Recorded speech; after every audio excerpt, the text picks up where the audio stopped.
Previously on Dr. Jordan Breeding. Do you want to join forces? Do you want to help me out? My throat really hurts. Nah. Alright, fine. That last video was good enough, so you can have a bigger studio and you can make your green suit into a blue suit because bigger budget means different colors. Also, this is neither here nor there, but I'm going to make myself sexier too. Spend a little money on me. I hope that's okay. Oh, this is great. This is so much. Put away your hog. Why is your hog back out? Put that hog away. Well, I don't know. I thought it would. Maybe it wasn't as tight. God, fine. Jeez.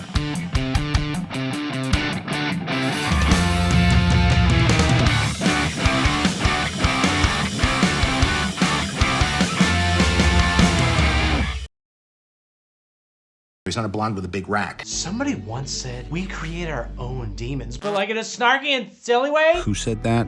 What does that even mean? Doesn't matter. Exploding Iron Mans! I don't, You're probably wondering how I, Iron Man III, got here. Well, let's rewind a bit. Where are we going? To town on each other. What? No! To a Swiss New Year's Eve in 1999, you horny old coot! I love the young people. Because if anywhere screams party destination for the new millennium, it's Switzerland. Topless Swiss miss. There's a science convention thing going on that I can't believe anybody's attending since it's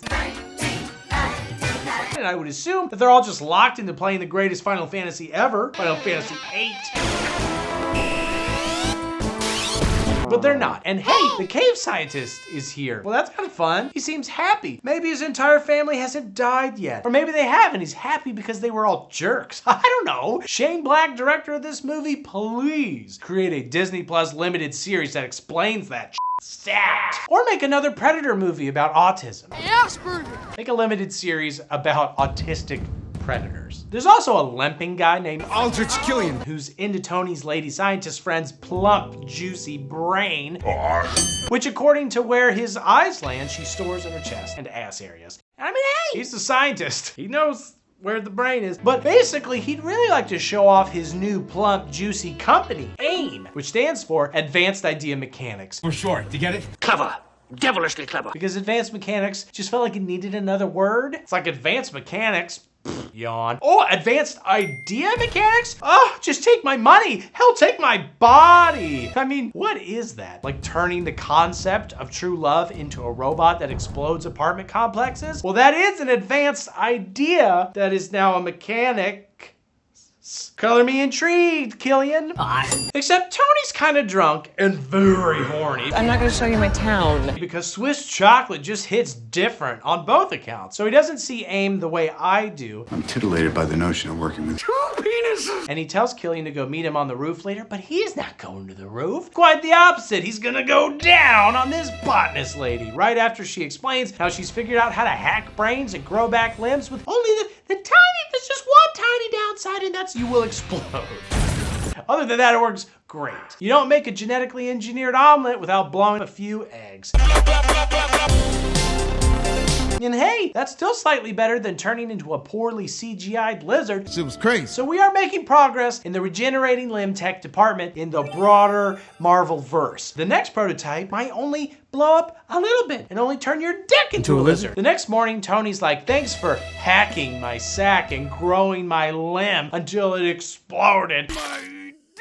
And also, you know who I am. After all, it's really your fault if you feel bad that I'm leaving right now. And he does. Those were good times. And he sneaks out. While she does sexy lingerie science. The best kind of science. The only kind of science, in my opinion. That's why I don't trust Fauci. He looks terrible in red panties. It is now present day, and like Dave, Tony shoots things into his arm. Let's kill the pain. Yeah, let's kill the pain in my brain, man. Unlike Dave, those things help summon his iron suits remotely. Right to his penis, interestingly.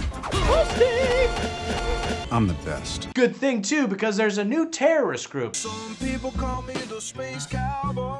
Some people call me a terrorist. Ah, got me there. I'm some people, apparently. They use a lot of random stock footage of protests while their leader, the Mandarin, explains the brutal history of underhanded tactics against Native Americans by the American military. Ready for another lesson. Oh, great. Now we've got the world's first CRT terrorist. Sure, his history is accurate, but it makes me feel bad. And also he bombs churches. I did that. That also makes me feel bad. Man, 2 politically tense jokes already. Don't I know this is the internet? You can't say that stuff. Anyway, the Mandarin's responsible for 9 bombings. 9 times. I did that. Even though they're not actually sure how, because there's never any evidence of an actual bomb at the sites. You've missed me again. Which the authorities act like is pretty confusing. But this is a world that recently experienced an alien attack led by a Viking god on behalf of an intergalactic despot. So it's not that wild. Those were good times. Regardless, America repaints and rebrands War Machine to be Iron Patriot. And he's basically reskinned to look like a MAGA wet dream. Oh no, I did another one! Leave me alone! Oh shit. Oh boy. Nazis. Oh my god, I gotta stop. It tested well with focus groups, all right? This video is... Not superhero business. No, it's not, quite frankly. It's American business. Then Tony has a panic attack because he's asked by some kid exactly what I ask Dave every time I see him come back inside covered in dirt with his pants off. How did he get out of the wormhole? Well, because Dave puts his penis in wormholes, is my point. And also, Tony was sucked into the cosmic equivalent in the Avengers. It's a good joke. Also, it's not political. I landed it. I'm braver than all the troops. Oh, well, also, Tony has PTSD of sorts, which makes him not Happy. Speaking of, Happy is now the head of security for Stark Industries, which Pepper remains the CEO of, and he gets weird vibes from, oh, hey, Killian, who now looks sexy as hell and walks very uprightly, and has probably fondled many chest and ass brains with his steady, handsome hands. Killian pitches Pepper on his cool new brain hacking tech that lets you grow back limbs and generally be stronger and faster and probably not even explode. So it's kind of like Musk's Neuralink, except that it works and it doesn't kill monkeys. But Pepper's like, that sounds Highly weaponizable. and we're not doing that on the public front anymore. Only Tony himself is allowed to kill people now. Sorry. You know, I invited Tony to join AIM 13 years ago. She heads to the home she now shares with Tony to find a huge rabbit that only has big arms, but for some reason looks to me like... Blonde with a big rack. Look, I'm just saying, it looks oddly appealing. It's a big bunny. Relax about it. That night, he has another panicky dream about space war and Earth monogamy and almost asks his robot to maybe kill Pepper. Kill wife. And she does not like that. Regret. And he admits he's doing, let's say, poorly, emotionally. He's still great at killing, if that ever comes up. Happy, for his part, has followed Killian's #1 henchman, whose whole thing is eating, like he believes the secret to Brad Pitt's success is the eating that he does in every movie. And the henchman hands a tweaker a suitcase full of some drug, except then Happy is noticed and they fight a bit, but henchman's no self-heals, and the tweaker guy literally explodes, putting Happy in a coma for the rest of the movie. How convenient. Which I think legally makes him sleepy, right? Like, I assume he's a 7 dwarf. This is Disney, right? Am I crazy? Happy, sleepy? I guess he could be dopey, right? Grumpy? If you get blasted into a coma, I feel like you're sleepy. Is this a sex thing? If you blasted the dwarf Happy into a coma, does he become sleepy? Yeah, this is a sex thing.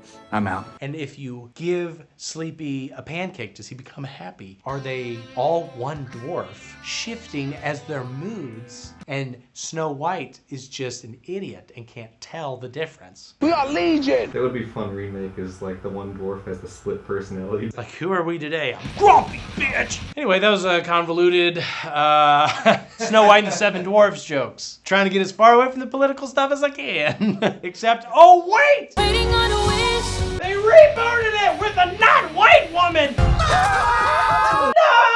What did you think I was? Not Snow Tan! And they fired all the real dwarves. They used 3D dwarves. It's funny that you suggest that they fire the dwarves as if the animated dwarves from the past were real. Oh, right. They're not bringing back the animated characters from 1930 or whatever. You're like, what the fuck? I still got it. I'm a cartoon character dying. That's what I was. Yeah. It must be so difficult being gay and disabled. Then Mandarin threatens another bad thing. Oh, no, not that. The big one is coming. And it's weird that I noticed this, but Kim Holderness is a reporter in this scene. I don't know if it's weirder that she's here or that I instantly knew who it was. I wouldn't exactly describe myself as a Holderhead. But Tony's like, I'm so mad at the Mandarin. I'm gonna publicly announce where I live and see if he attacks.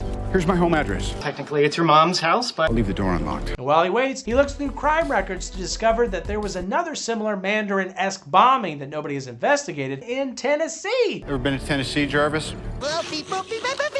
Which probably means it's my dented head cousin Kenny's fault. So it's probably a dead lead. And oh shit, there's the Holderness husband trademark. What is happening? We're just gonna throw YouTubers into shit. I'm right here. I'm already half a blue screen. I thought you were sure. I'm ready to go. I could be in Secret Wars. Aren't there gonna be like 50 guys in that? I could be one of them. yeah, audition tape. On your left. But then the sexy botanist shows up and is like, hey, we need to talk. Missile attack! Tony manages to get a suit on Pepper and she saves botanist, sort of. But a fleet of helicopters literally missiles Tony's house into the sea. And like, is anybody gonna stop this? Is the American military not worried about this? I mean, come on, people, a white guy is getting bombed. I literally cannot stop today. I'm so sorry. I don't know what's, something about Iron Man 3 is just making me feel spicy. But seriously, where is Captain America? Ugh, that guy, you know. Tony kills a few helicopters with an experimental suit that shoots pianos, but eventually gets knocked unconscious, and his suit autopilots him to a winter wonderland where Tom Cruise mummy screams and crashes.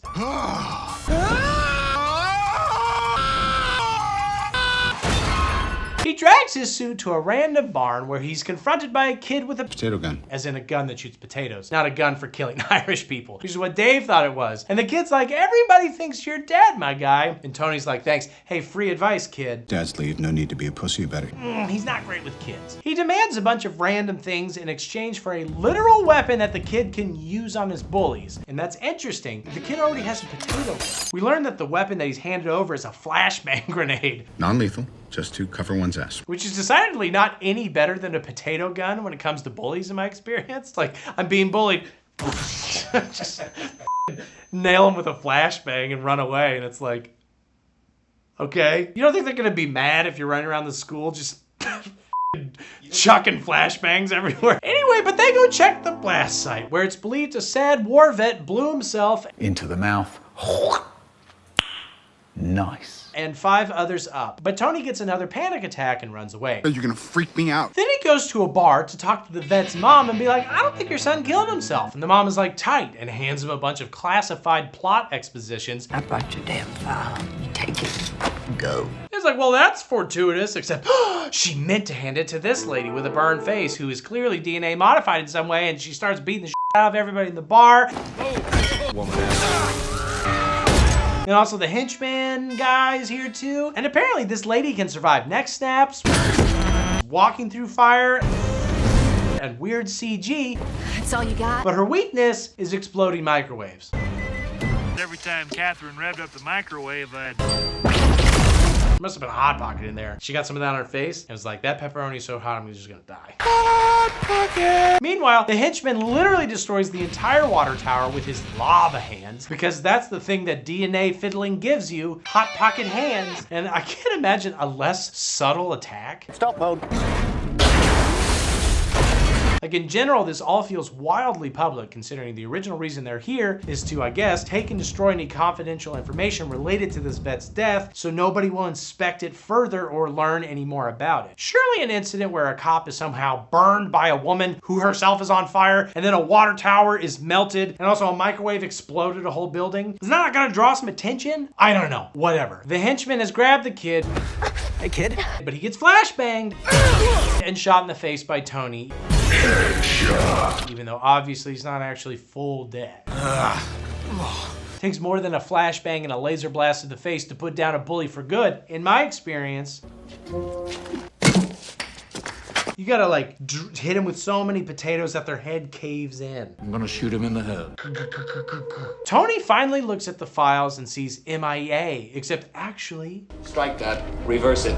That's aim backwards? Twist, you stupid idiots! You moron! You're so stupid. I hate you! So Tony calls Rhodes to ask for his login information to something AIM, because I guess they're the ones who redid his suit, and Tony uses that login to hack into AIM somehow. It's not the 80s. Nobody says hack anymore. How did he hack my phone? And find a bunch of candidate overviews for people about to get their brains hacked. One was the vet who blew himself up. One was the burner lady from earlier, except she didn't have an actual arm at that time. She had to grow one, I guess. And there's a third dude who can't handle the juice and explodes right there. The juice is loose! That's how they're doing the bombing. People are just reacting to the tech poorly and exploding. A bomb's not a bomb when it's a misfire. Again, not the best side effect, but it can be useful if you're trying to build a terrorism club. Insanely illegal. And also, Iron Patriot gets captured by a burner person because his suit is also AIM and they shut it down. Brief pause so the Mandarin can threaten to kill a guy who works for an oil company if the president doesn't call him. Mr. President. Oh, shit. Here we go again. And the president is like, just call him. But even when he does, the Mandarin shoots the guy anyway. And it's like, oh no, not the oil company guy. Help. Police. Murder. Oh, don't take them. Mandarin, stop. Oh, God. Oh no, he died! Oh no, look, there's like a bunch of Exxon guys right here. Don't take them. Oh no, don't get them. I won't look. The terrorist is like, I'm gonna kill your oil execs. Live on your television. America's like,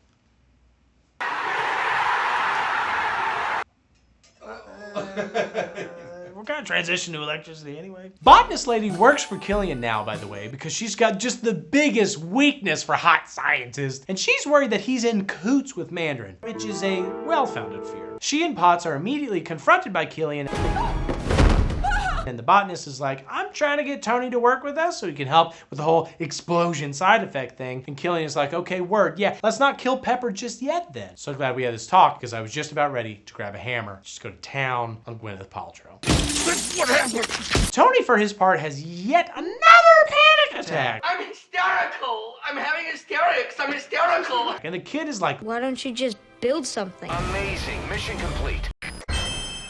well, I charge your still busted suit. Tony's like, Okay. Mission complete. that's a great idea. You're so much cheaper than therapy. Should I have kids? I don't know why every therapist doesn't just recommend building a murder bot every time you're feeling a little down in the dumps. I hear it works every time. And then Jarvis tracks the Mandarin's broadcast location to somewhere in the terrorism hotspot that is Miami. Well, I'm gonna take my talents to South Beach and join the Miami Heat. So he drives down there to pull a low-budget Sam Fisher and shoot a bunch of people with cobbled together equipment like Christmas ornament grenades. Which more like Sam Fisher Price. Did I mention this is literally a Christmas movie? Mr. Stark, I'm about to eat honey roast. Best Christmas ever. I guess I did say it was directed by Shane Black, which is the same thing. My man loves Christmas. Initially, what Tony finds is 2 chicks at the same time, man. nice. And if it were me, I'd probably call it right there. Mission success. We did it. But then he also finds the Mandarin taking a shit and being very British. I wouldn't go in there for 20 minutes. His accent, not like him using a bidet. He's everywhere! Bloody hell, bloody hell. As it turns out, his name is actually Trevor Slattery. And he's just an actor. Killian's think tank just thinked him up. Sit. Yeah. Look what he did! He shit all over the wall! I'm an actor. And then Tony's knocked out and tied up, and the botanist is there and asks for his help because apparently he gave her a lot of information last time they hooked up that turned out to be quite useful. And it's like, man, my wife never solves my science problems after we hook up. Ugh, what a gift. Please support my Patreon so I can send my wife to sexy science school so she could be of more use. She goes to the bathroom and I'm leaving math problems on her pillow when she gets back. And I'm like, just like, anything? Then Killian walks in and is like, I gave Pepper a bunch of the juice, and if you don't help us, she very well may explode at some point. And side note, I'm 85% sure that exploding pepper is a Hot Ones flavor. Am I right on that? Oh, yeah! I don't care. What's the point of even being alive? I've never seen the show. But Tony's like, even if I do help, her main character trait is exploding at me whenever I do something stupid. But I see what you're saying. Different type of explosion. Both hurtful, don't get me wrong, but one less lethal, probably. How can I be pissed at you, Tony? I'm here to you. Then the botanist is like, never mind, I'm gonna kill myself, Killian. And he's like, wrong. I'll kill you. You're gonna shoot me if I shoot myself? He then admits his plan is to own the terrorists Terrorists win. and the anti-terrorist Counter-terrorists thereby owning the war on terror and I guess making money off of it. A lot of plot is plotting, let me tell you what. And here's when I want to point out that the botanist lady was actually supposed to be the main villain of this movie until Marvel made Shane Black change it because women don't sell action figures. And I will say, it is hard to argue with my 37 mint condition Aldrich Killian action figurines that I've got, right? I mean, and Dave only has one Pepper Potts body pillow, so I especially like Limp Kane version, Aldrich Killian. That's my favorite. You want to see my science? And then he falls over. Chocolate starfish! In a back room, they're still trying to hack into Iron Patriot's suit fully to get that Cheeto out of there. So Killian just makes it real hot in there. Oh, which leads to a Cheeto attack. It is ineffective. You breathe fire? Yes, he does. Joss Whedon. Damn it, the quips. Breathe fire? Now! Breathe fire? Now! It's not even a joke. That's just pointing out something we all clearly see. It'd be like me screaming, Dave, you're stabbing that homeless person. And like, it's Wednesday. We can all see it. We all come here to the alley every Wednesday to watch Dave stab homeless people. Whatever, Tony summons his suit. Where is my super suit? Or rather like a third of his suit. Told you. And flies around shooting people with a regular gun, which is honestly a more accurate representation of America than Captain America. Then the rest of his suit arrives, so he teams back up with Rhodes, who just apparently was left alive and free to wander, I guess? And then Iron Man is a distraction for Rhodes, I think? That's kind of the opposite of how you should play that, I think. Slash, why do they even need a diversion at all? I think full suit Iron Man can handle like 3 dudes. I know, it's embarrassing. He definitely could in the Iron Man porn parody that Dave was watching earlier. Iron Hard Man on 3 men. Iron Hard Man on 3 men. Hard as Iron Man on 3 soft men. They steal a speedboat that Trevor had because Shane Black movies love random fortuitous vehicles. Thanks for the free parking. They call the vice president to be like, you gotta call the president and tell him that Iron Patriot's coming to get on Air Force One, but there's a bad dude inside that good patriotic iron skin, actually. And the VP is like, oh yeah, sure, totally. I'll definitely do that. I'm definitely not being played by villainous character actor Miguel Ferrer, and I don't have a young Jenna Ortega daughter with a missing leg that I'm hoping will grow back with mad science with the side benefit of me becoming president. They're like, oh, okay, great. Well, that's good. Couldn't be better. Thanks. And I'm sure there's a reason I'm not remembering, but in the future, I'd recommend calling the president directly, or his chief of staff, or somebody physically with the president. Just a note for next time evil fire terrorists attack. Please subscribe to this channel for more terrorism tips. Insanely illegal. But anyway, they didn't call any of those people, so Iron Patriot confirms the identities of everyone in a room on the plane before just killing everybody. Feels like there's an extra step in there. Busts into a room and it's like beep boop bop beep beep beep. That's Jeff, that's Charles. And it's like, who else is on this plane? You're killing everyone on the plane. And then Iron Man attacks. Which is a bummer because Iron Man has only enough time to save either the president he's not sleeping with or Pepper, who he is sleeping with. And he apparently chose the president, which is very Dark Knight of him. Or maybe just because that's easier than an awkward breakup talk. And or it could be because in this universe, the president is like a really good kisser. But anyway, the henchman blows a hole in the plane. Go fish. And Iron Man blows a hole in his tummy. And then leaps out and catches all the falling people before running into a truck, and oh my God, the whole thing was like a virtual reality experience. That came out of nowhere. The whole thing was just a virtual reality experience. They are headed to Pepper, who ironically is being held exactly where the president has been taken inside the Iron Patriot suit. So they actually could have just come here and it would have been fine. I guess he saved everybody on the plane, so that's nice. They plan to execute the president by drowning him in, I think, lube?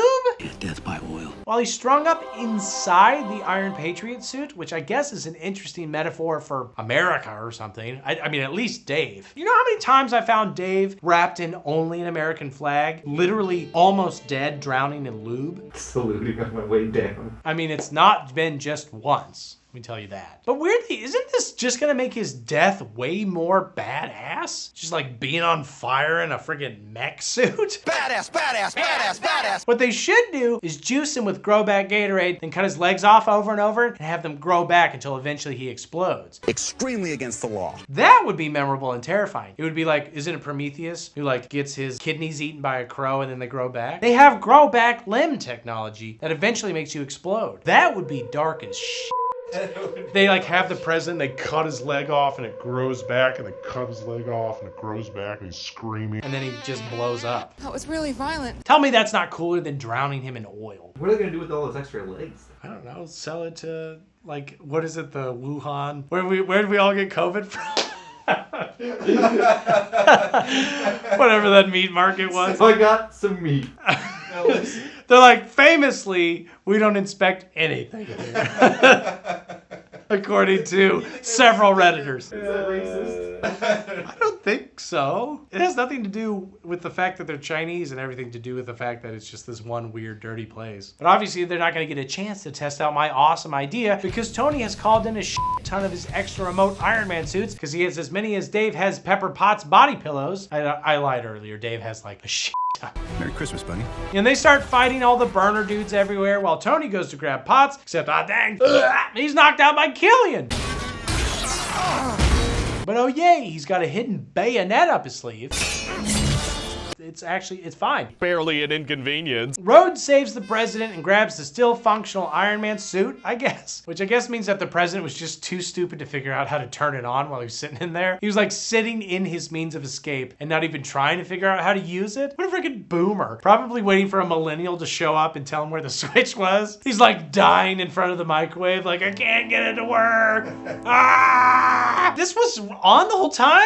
Damn. Whoops. Killian isn't dead and also says that he's the Mandarin. I am the Mandarin. Great. Yeah. Which I'm pretty sure we already knew. Oh, and Pepper is dead. Oh well. At least we still have salt and oregano. There are other seasonings. Here's some Game of Thrones-ass music as Tony and Killian really go at it. Killian explodes at one point, but only kinda. So he's taken out by a hot-ass Pepper. Oh, she didn't die. Oh my God, yay. No, don't touch me. No, I'm gonna burn you. And it doesn't really matter, but just because her reflexes and strength stats are maxed out now, it doesn't mean that she know how to do all these sweet karate moves. But maybe she does action Pilates or something. You know, she's worried that she's gonna die. Am I gonna be okay?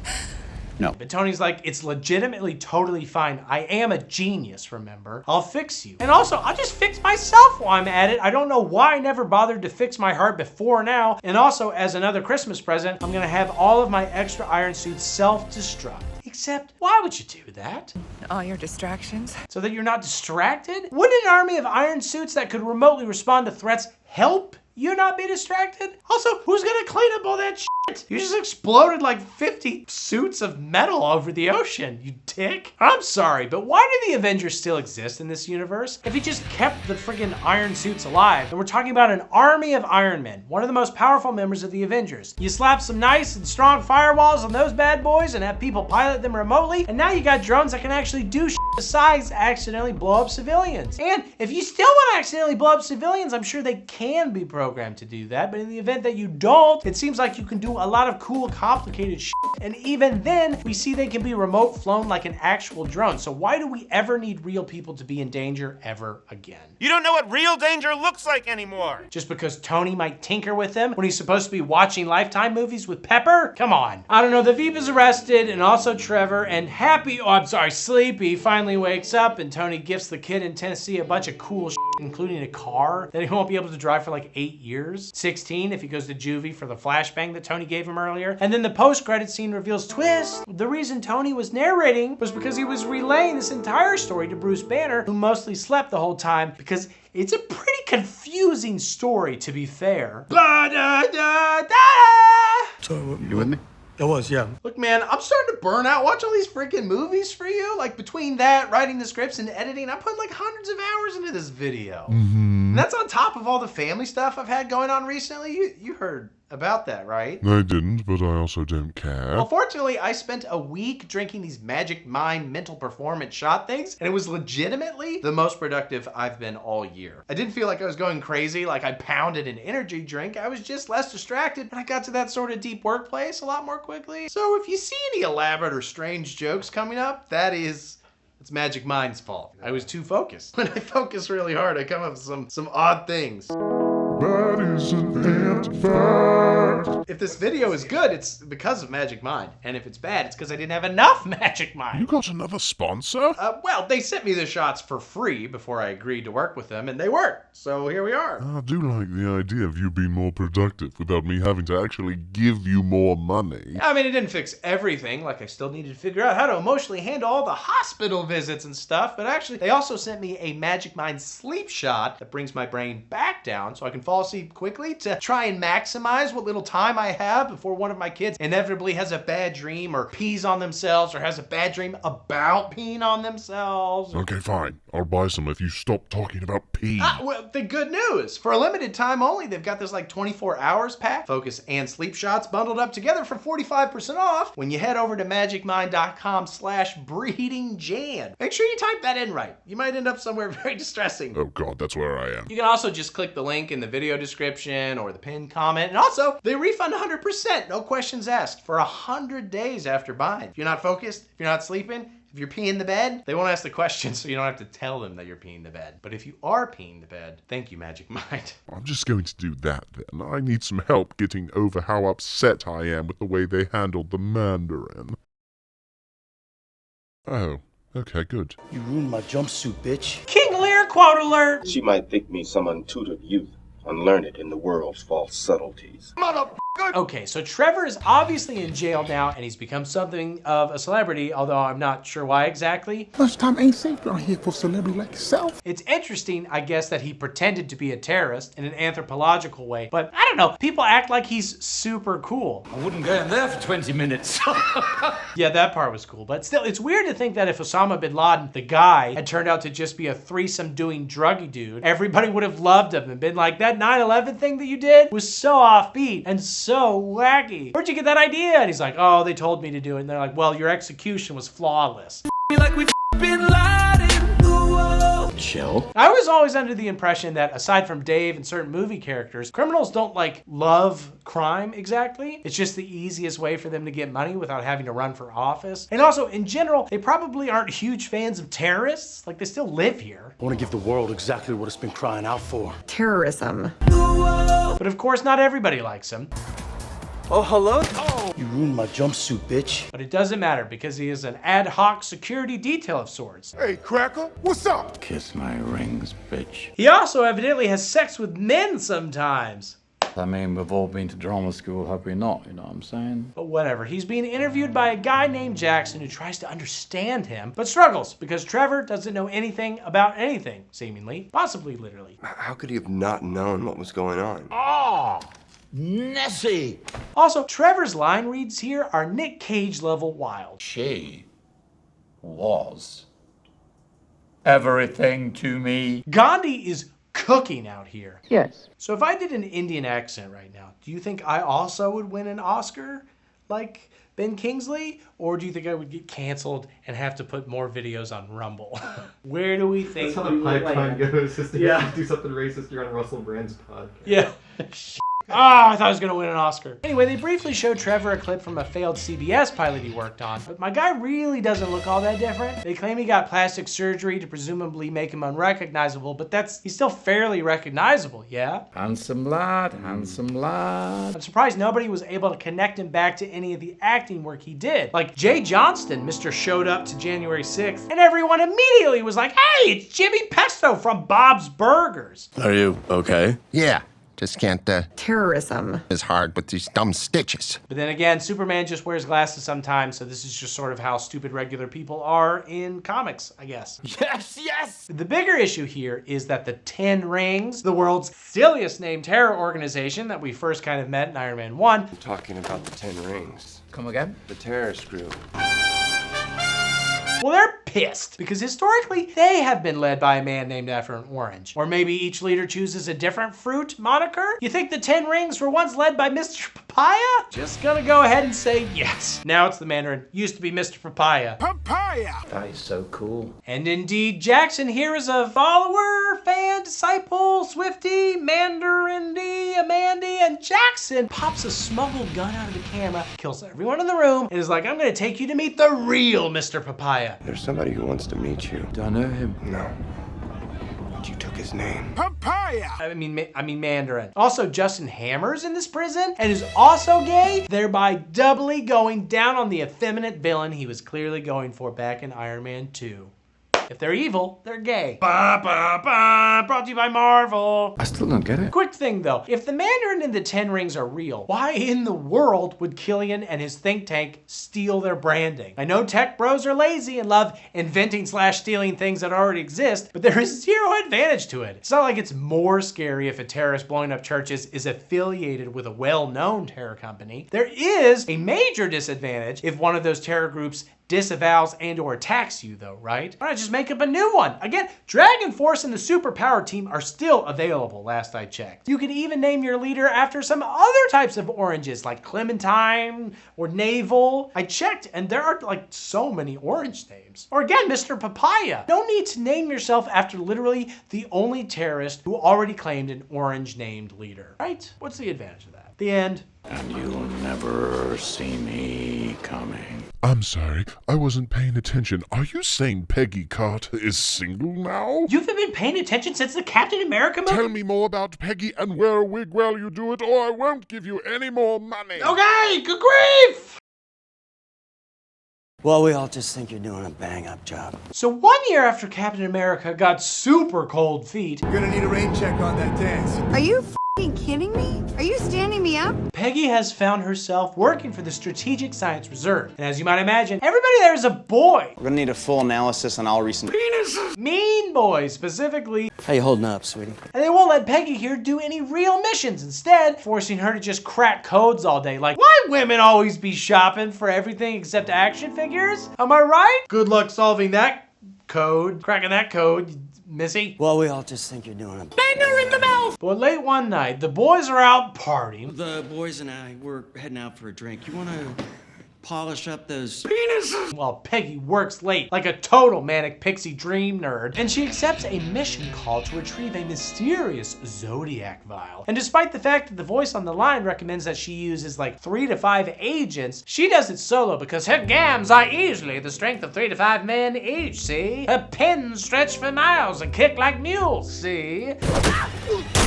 work those gams. Man, the 1950s were awesome when it came to the richness of leg-related vocabulary. And literally nothing else. The 50s were terrible. You know how much polio they had? Anyway, she goes to the place and beats up 2 dudes and hostages a 3rd before shooting at and gassing a 4th. She grabs the vial, only to be attacked by the biggest boy, who tries to choke her out but is thwarted by a briefcase knife that she had brought along. You never know when you're gonna need a briefcase knife. Every business meeting is actually just a bunch of people trying to decide if they need to briefcase knife each other or just listen to the Q4 earnings report. I will not lose control of this meeting. He's got poop on his hand. It's just business. I assume I've never had a real job. And please support my Patreon so that I never have to get a real job. Because let me tell you, not made for that world. I don't know if you are seeing my vibe, but you're supposed to dress for the job you want. I don't know what this job is, but it probably doesn't know much about the Q4 earnings report. I'll tell you right now. Sorry. He delivers the Q4 reports in a very fun way. Hey guys! We're broke!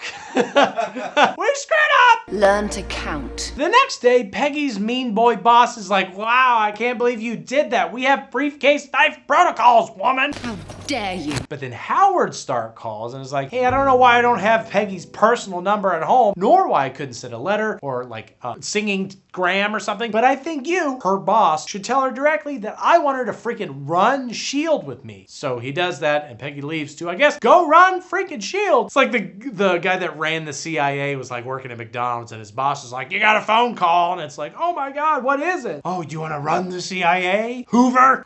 Think about it. Like, you couldn't come to my house? Right. Send me a letter? Anyway, so she does that, and Peggy leaves to, I guess, go run freaking S.H.I.E.L.D. like some sort of S.H.I.E.L.D. maiden or something. I don't know. Vikings were trending when I wrote that joke, and I'm desperately chasing the algorithm. Are Vikings still trending? God, I hope so. The whole next movie is about Vikings. Then bikinis get invented because that's always trending. Bikini. Hey, why don't we take a break? You see that piece of candy on the ground? I bet it's great. Why don't you pick it up? Why don't you eat it? No, I do love candy. I do love candy. That was an ether rancher, you idiot! I've tricked you into becoming powerful enough to watch the worst Marvel movie.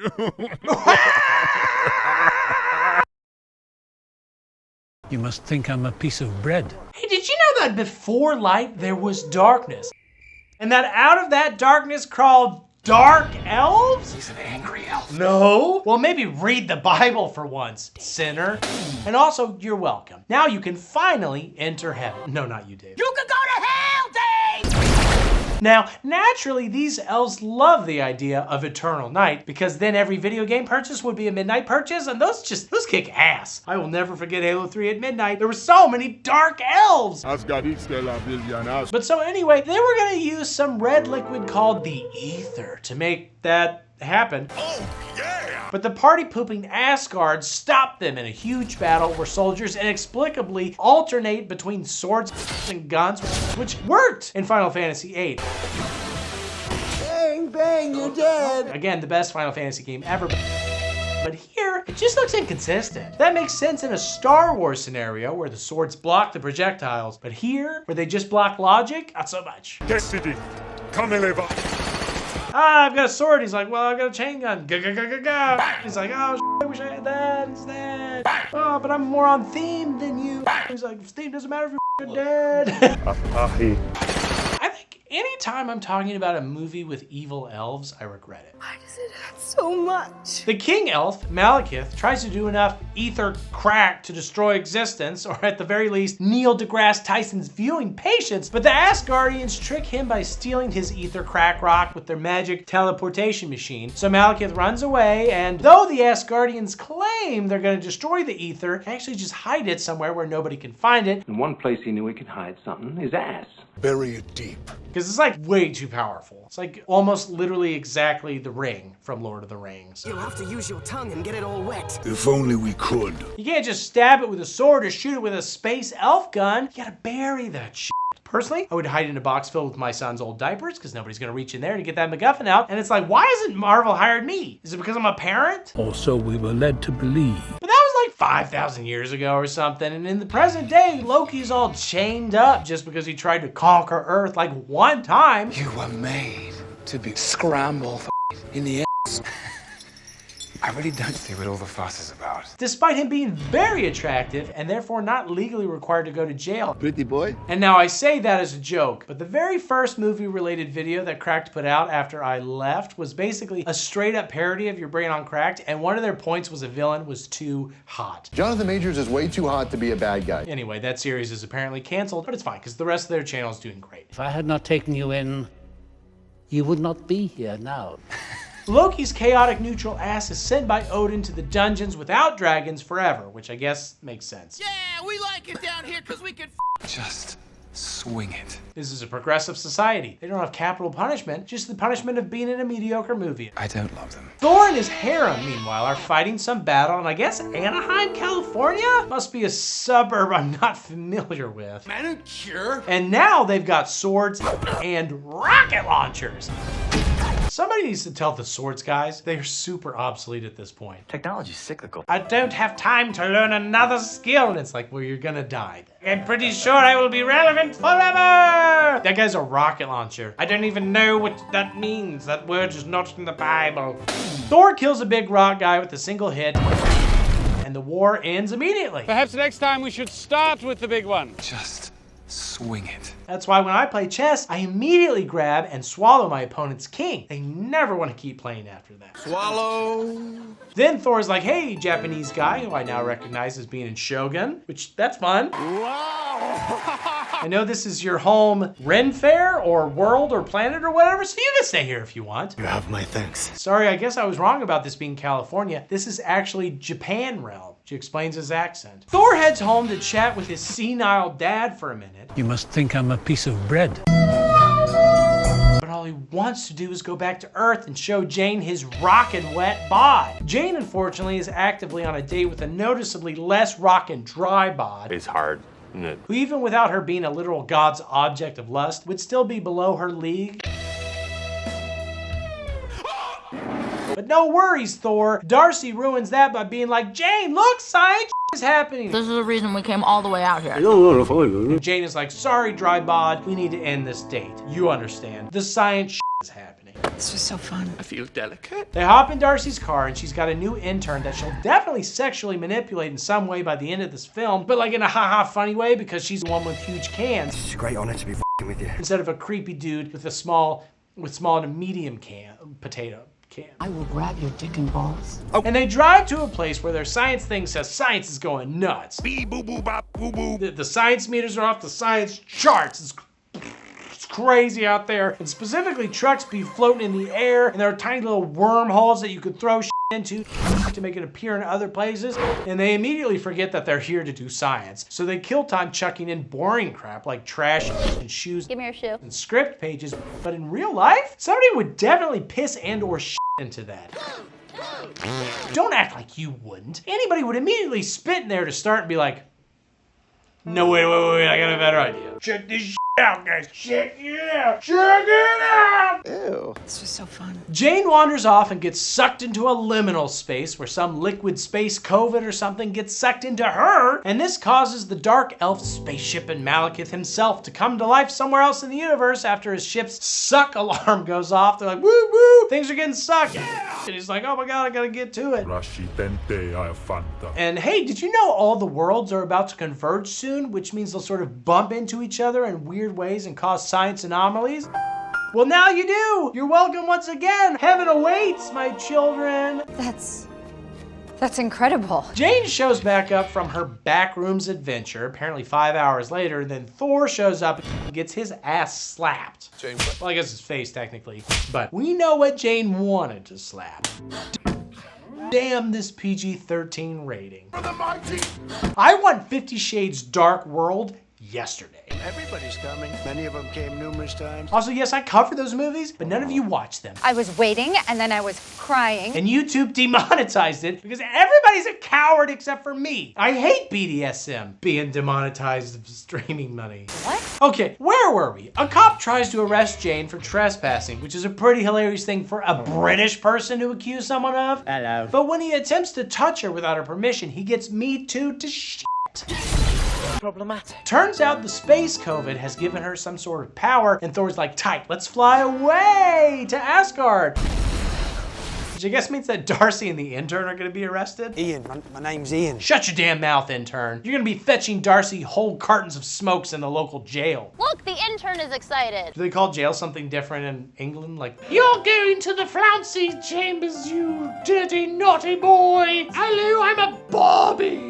Intern says it's this way. On Asgard, they're like, oh, shit, Jane's got the ether in her. That's crazy. Something is within her, Father. Something I have not seen. That's come, innit? And Odin, ever senile, calls Jane a literal goat. Buttered goat bread. Yeah. Not like a Tom Brady goat, like a But then he explains the ether does antimatter and anti-interesting stuff, which is probably bad, unlike antioxidants, which are good. No. Man, it is hard to keep track of which anti-stuff is good and which is bad. Did he just... But also, people will explode when they touch you, Ether Jane. I would not. Because the ether's trying to protect itself. Your book happened to mention how to get it out of me? No. His job isn't really to know things. It's mostly just to wear silly armor and look sleepy.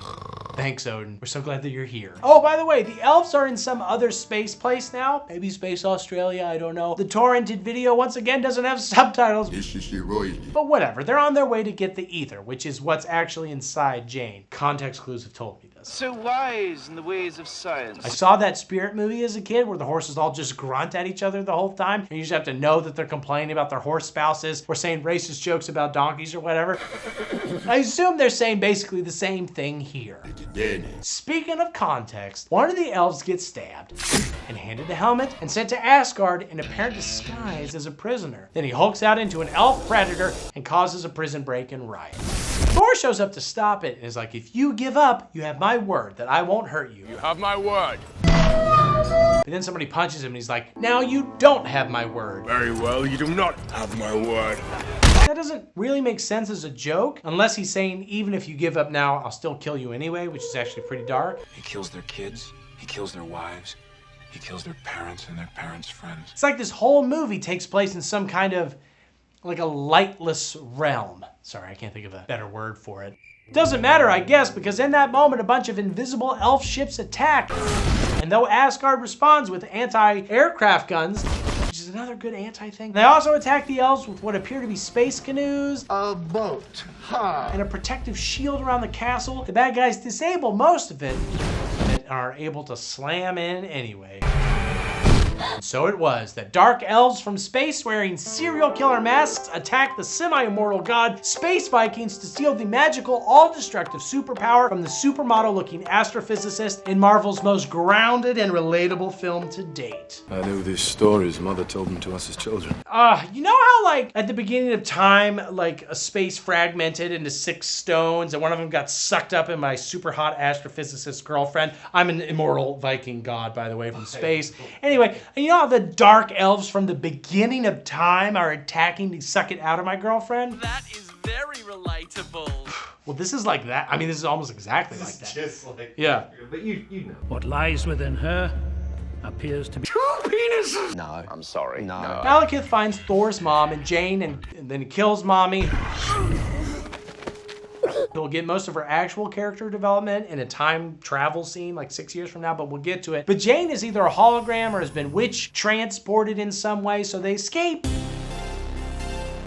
But not before Thor angrily blasts Malekith in the face. Weird question. Is Asgard a literal flat Earth? Like, how are they able to Viking burial mommy off a waterfall into space? Maybe Kyrie Irving was right about flat planets, but just wrong about which planet? Woo. Something also worth thinking about is why they recast the Gay Musketeer with Shazam. Happens, I don't know. We are all but defenseless. Even Odin thinks it's kind of funny. Daddy, chill. Thor wants to take Jane off-world and sort of use her as bait to draw out Malekith and have him draw the ether out of her so Thor can then destroy both. Crisscross. But Odin is like, I say no, because I'm senile, and back in my day, you could get either down at the general store for a hay penny by gum. So Thor enlists the help of Idris Elba, who's like, I would never go against the king's wishes, even for you, even though I did literally do exactly that for literally exactly you, Thor, in exactly the very last movie. Tell no one where we have gone until we've returned. Understand? Wait, stop! And he does it again. So what are you talking about, my guy? Cannot overrule my king's wishes. Which only happened twice. He's like, I guard everything and I don't let anybody do anything except Thor. I love Thor. He's such a cutie pie. What use is a guardian such as that? Basically, they're gonna break out Loki so he can help them get off-world through one of his sneaky means. I can feel the righteousness surging. And I sort of wish his secret passage off-world was just bribing Idris Elba. That honestly makes the most sense given what we've seen so far. But alas, what they do is they grab Jane and they steal the crashed elf ship. You're in trouble. Oh boy. And then they sneak onto a space canoe. They shove it through a tiny little rock hole. made of rocks, as you can see, but don't... Oh! Which then spits them out onto some dust planet. It's not like a heist movie, but it's kind of these things are like, here's the plan. You know, knocks unrolls the blueprints on the table. He's like, we're gonna steal a crashed space elf ship that's in the temple, as you know. We're gonna reboot it, we're gonna fly it out. Then we're gonna jump off of that onto a space canoe. I'm impressed. Then we're gonna fly that through a hole in the rock wall that spits you out into a planet 7,000 billion miles away. You're like, that's a great plan. So just a yes or no, you still do not have a plan? Are you sure you wouldn't rather just punch your way out? Elves then say more things that I don't understand. Great. Yeah. Or care about, except it sounds like they mentioned a Josh. Josh. Dave, have we mentioned a Josh yet? Josh. Blah, blah, elf, Josh. I'm like, who is Josh? Josh Lyman. Anyway, I don't know a Josh, but as expected, Malekith shows up. But oh no, Loki stabs Thor and cuts his arm off. And hands Jane over to Malekith. Except twist. No! That was all something a whore doesn't do for money. Illusion, Michael. And the Viking bros attempt to explode the ether, but they fail. And now, juiced up Malekith escapes, and Loki seemingly sacrifices himself to save Thor. Even though, I mean, the dude always be tricking, right? I'm never gonna feel sad when Loki dies. He's always gonna come back. Gotcha. Jane and Thor seem trapped, except actually, Jane gets a phone call from that guy that she didn't really finish dating with. Richard? I'm disabled. Because, you know, when worlds collide, that means that 5G cell tower range is extended. Oh my god, this is amazing. Is it? Can you hear me now? And which also means she's about to get obliterated on roaming charges. So they find another hole that sends them to Earth. Really? Huh. I know. Also on Earth, Darcy and the intern Ian, by the way. collect their old weird foreign scientist friend from an insane asylum because he was caught running around Stonehenge naked and is generally mentally unwell now. Boobies. Getting weird now. But actually, he was yelling about the convergence, and since that is actually happening, it's fine, he's not crazy.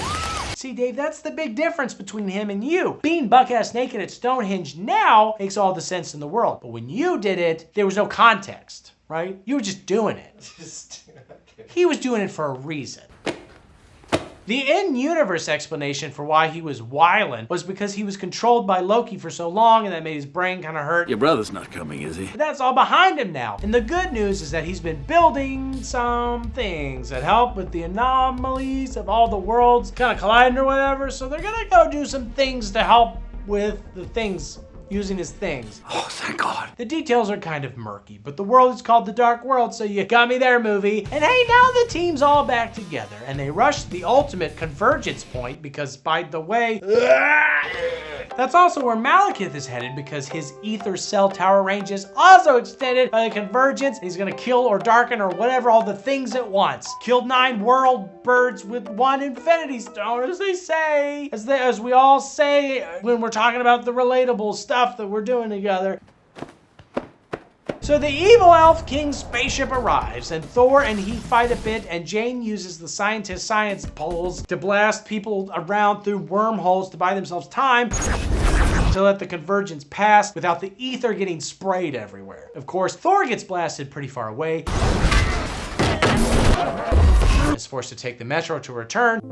So Malekith starts shooting his ether webs into space, but then Thor shows up again and he grabs the poles and throws them, which first transports an elf arm quite far away. Buzz, will you get up here and give me a hand? And then he shoots the rest of the elf somewhere else, and then the ship itself gets transported right on top of him. It was at this moment that he knew. Which I guess kills him and releases the ether somehow. Everybody okay? But I thought the ether was trying to protect itself by exploding most of the people who touched Jane. But it doesn't want to protect Malekith? Ugh, racist? Speciesists? Elfist? What a racist rock. The Chinese, the Egyptians. Oh, I was right, by the way. Darcy, she's trying to get that underling crotch. She thinks just because she's stacked, she can do whatever she wants, and she's right. That doesn't mean it's right, you know?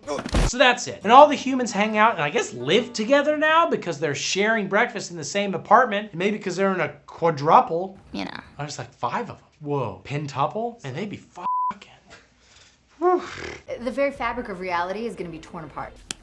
It also might just be because rent in London is out of control. Thor heads home to tell his daddy that he doesn't even want to be king actually, and his dad is like, fine, then no blessing for me. And Thor's like, I know, but except, oh right, yeah, Loki isn't dead and is in fact Odin now. Twist.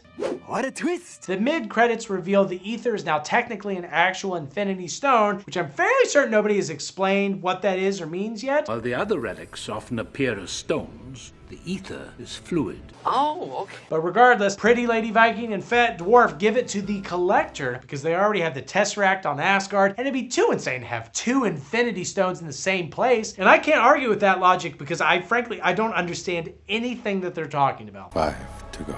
Although even still, it feels weird to give the extra one to the dude who is clearly holding intergalactic hostages in a space zoo. Maybe give it to your centuries-long trusted friend on the Ren Fair planet that you showed us like an hour ago. Then in the post-credits, Thor returns to give Jane his hammer. The hammer is my penis. And once again, everything is right in Midgard. What the hell is DuckTales? You don't know DuckTales? Well, just because I wasn't frozen in ice for 70 years doesn't mean I didn't miss some things too. Who doesn't know DuckTales? I didn't have cable growing up, or also after growing up. I don't know. It's like lying on a marshmallow. Ah. Nothing like an early morning run. On your left. Steve Rogers can be a real America's ass. in the mornings apparently, but he makes it up to this guy named Sam Wilson by having a whole meet cute and chat about their preferred bed firmness. It's your bed, right? What's that? Your bed is too Lonely? Which feels a bit forward. So, did you see the new poof? It's like Lying on a marshmallow. His name's Gary, and we don't need any more lawsuits, okay? Like, doesn't Cap come from a time when standing on the same carpet meant that you were married? But before they actually get out there and test the firmness of each other's mattresses, and Steve can be all like, on your left butt cheek. I feel like I'm gonna sink right to the floor. gay. Natasha rolls up in a cool car and it's like, oh right, that's what we're all into here in Marvel Land. Hot ladies and fast cars. I don't need no mattresses. We have sex on the floor of the cars. Use rock for pillows like a caveman. It's tight down there. You gotta be really deft. You gotta... Well, come here, Dave. I'll show you. Oh, that's how it is? Oh, that's how it is. Okay. So Steve finds himself flying over the Indian Ocean, chatting with Natasha about... You do anything fun Saturday night? A woman, ideally. He's Captain America, not Captain Democrat. Well, all the guys from my barbershop quartet are dead, so... Although at the moment, he's only dating his job. Because again, Captain America, he's overworked and undersexed and full of performance-enhancing chemicals. Wait, does he even know about eating ass yet? She better tell him so that he can jot that in his notebook. I'll put it on the list. My man. Got to learn some things about the modern world. He jumps out of the airplane thing onto a boat. Oh, shit! And knocks out the world's pussiest, Frenchest pirates. He's Algerian. I can draw a map if it helps. Who've apparently hijacked a watercraft that just so happens to be owned by S.H.I.E.L.D. with his stealth shield, which... I mean, the guy uses pistols, right? You can just give him a gun with a silencer, but apparently all he needs are a loud clanging metal bedpan and the hardest kick since that time I asked my buddy Jeremy to double the amount of vodka in the Moscow Mule he was making because it's a fantasy football draft weekend. And it's like the only time each year that I really drank anything more than a couple of beers. Let me tell you, it kicked! I did not feel good the next day. I think I drafted a center fielder. Look at this guy get strangled to unconsciousness in like, what, 3 seconds? That's what smoking 2 packs of those long cigarettes at the end of sticks a day does to your lungs. This movie is like a giant Surgeon General's warning. All 3 of my children can hold their breath for like twice that. And they will if you don't support my Patreon or YouTube channel memberships. Please sign up so they don't damage their tiny perfect brains. And let me just say, the action in this movie still rips 10 years later. Marvel really should get back to making movies by going, what if Jason Bourne had a shield? I'd watch that. Also, I love that they're using guns, which is interesting because I don't like guns at all in real life, but I want them in every movie. All movies would be improved with guns. I always like this. So Captain America punches Captain Insert something racist about the French a bit. And the French guy says, deodorant? What's that? While Natasha actually does the work of securing a bunch of data, which Steve doesn't love. Because it's like, hey lady, I was only here to save hostages, not magic beepity beep boops. No, that's your mission. He's not much of a computer guy. He was frozen in the 40s. And I'm a little bit worried about what he's gonna do when he discovers OnlyFans. And Zooks, gee whiz. Gee whiz, look at this broad. Internet, so helpful. Been reading that a lot. Maybe too much. Oh, But whatever, they reconvene at S.H.I.E.L.D. HQ, which is innocently named the Triskelion or some shit. And have you ever noticed that they have a massive Nazi-esque eagle logo? Sort of seem like red flags, but I guess not. Agent Romanoff is comfortable with everything. Perhaps she misunderstood. Steve is not, though, so Fury's like, okay, let me assuage your anxiety by showing you Project Insight, which is 3 massive secret helicarrier superweapons that we've been building that can heroically kill literally 1,000 hostiles a minute. That feels excessive. And also not particularly insightful. Even more excessively, Fury is like, also these ships can preemptively determine who bad guys are going to be.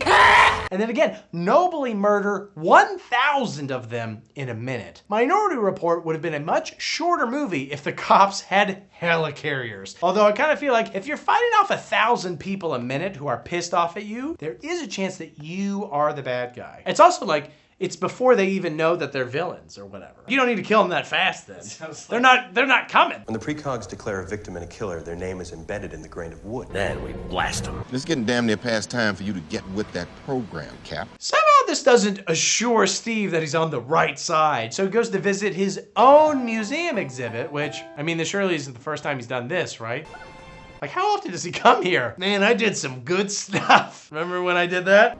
Over 1,000 men. Gay. I guess we'll see what I do when they inevitably make a museum about me. Just wax statues wearing kimonos and being strapped to Mazdas. It will be deeply unpopular, except for the Dave section. People love themselves some true crime. That said, this is a relatively elegant way to catch people up if they missed the first Captain America movie. Modern Marvel movies are just like, oh my God, look, it's fan favorite Colonel Giblets lost in space near Quadrant Galacticus, right where we left them. Okay, can overcome their tragic past of something we refuse to mention. You're just sitting there eating popcorn, you're like, oh my God, Galacticus, holy shit.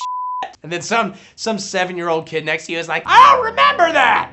Dad, do you remember that? No, I don't remember it either, but this is the one time we have enough money to go see the goddamn movie, so shut up! When I saw Infinity War and Spider-Man died, Devin beside me, it's like single tear rolling down his eye, and some kid goes, is Spider-Man dead? I mean, maybe. Speaking of museums, Steve here tours a bit of old-ass Peggy, who apparently married another dude after he fridged himself. My only regret is that you didn't get...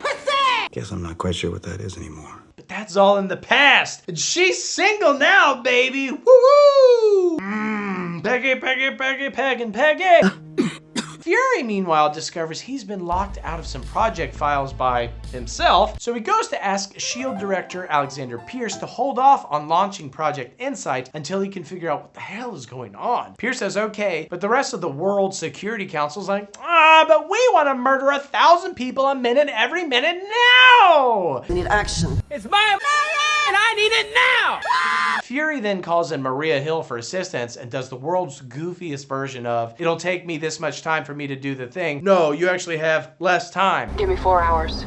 You have 3. 4 and 3 hours are both such arbitrary intervals of time that I have to assume Fury was going to say that no matter what she said. It's going to take 10 hours. You have 9! Oh wait, sorry, actually it's only going to be 8. There's not as much traffic as I thought, so I'll be there an hour earlier than expected. No, you won't, because now you only have 7 hours! She's like, I don't know what to tell you, planes can only fly but so fast. I'm sitting in this airplane as fast as I can. It's one thing to be like, the bomb goes off in 60 seconds. It's another to be like, I just don't know that I can wait that long. I really want to see you. I'm, lonely. But actually, Maria doesn't have any time at all because Fury gets slammed by 4 cop cars because this is America and Fury looks exactly like Samuel L. Jackson. Want to see my lease? And his car is incapacitated for a moment, and then SWAT rolls up, and Fury pops a gun out of his middle console and drives away, instigating the chase scene. It's pretty freaking rad.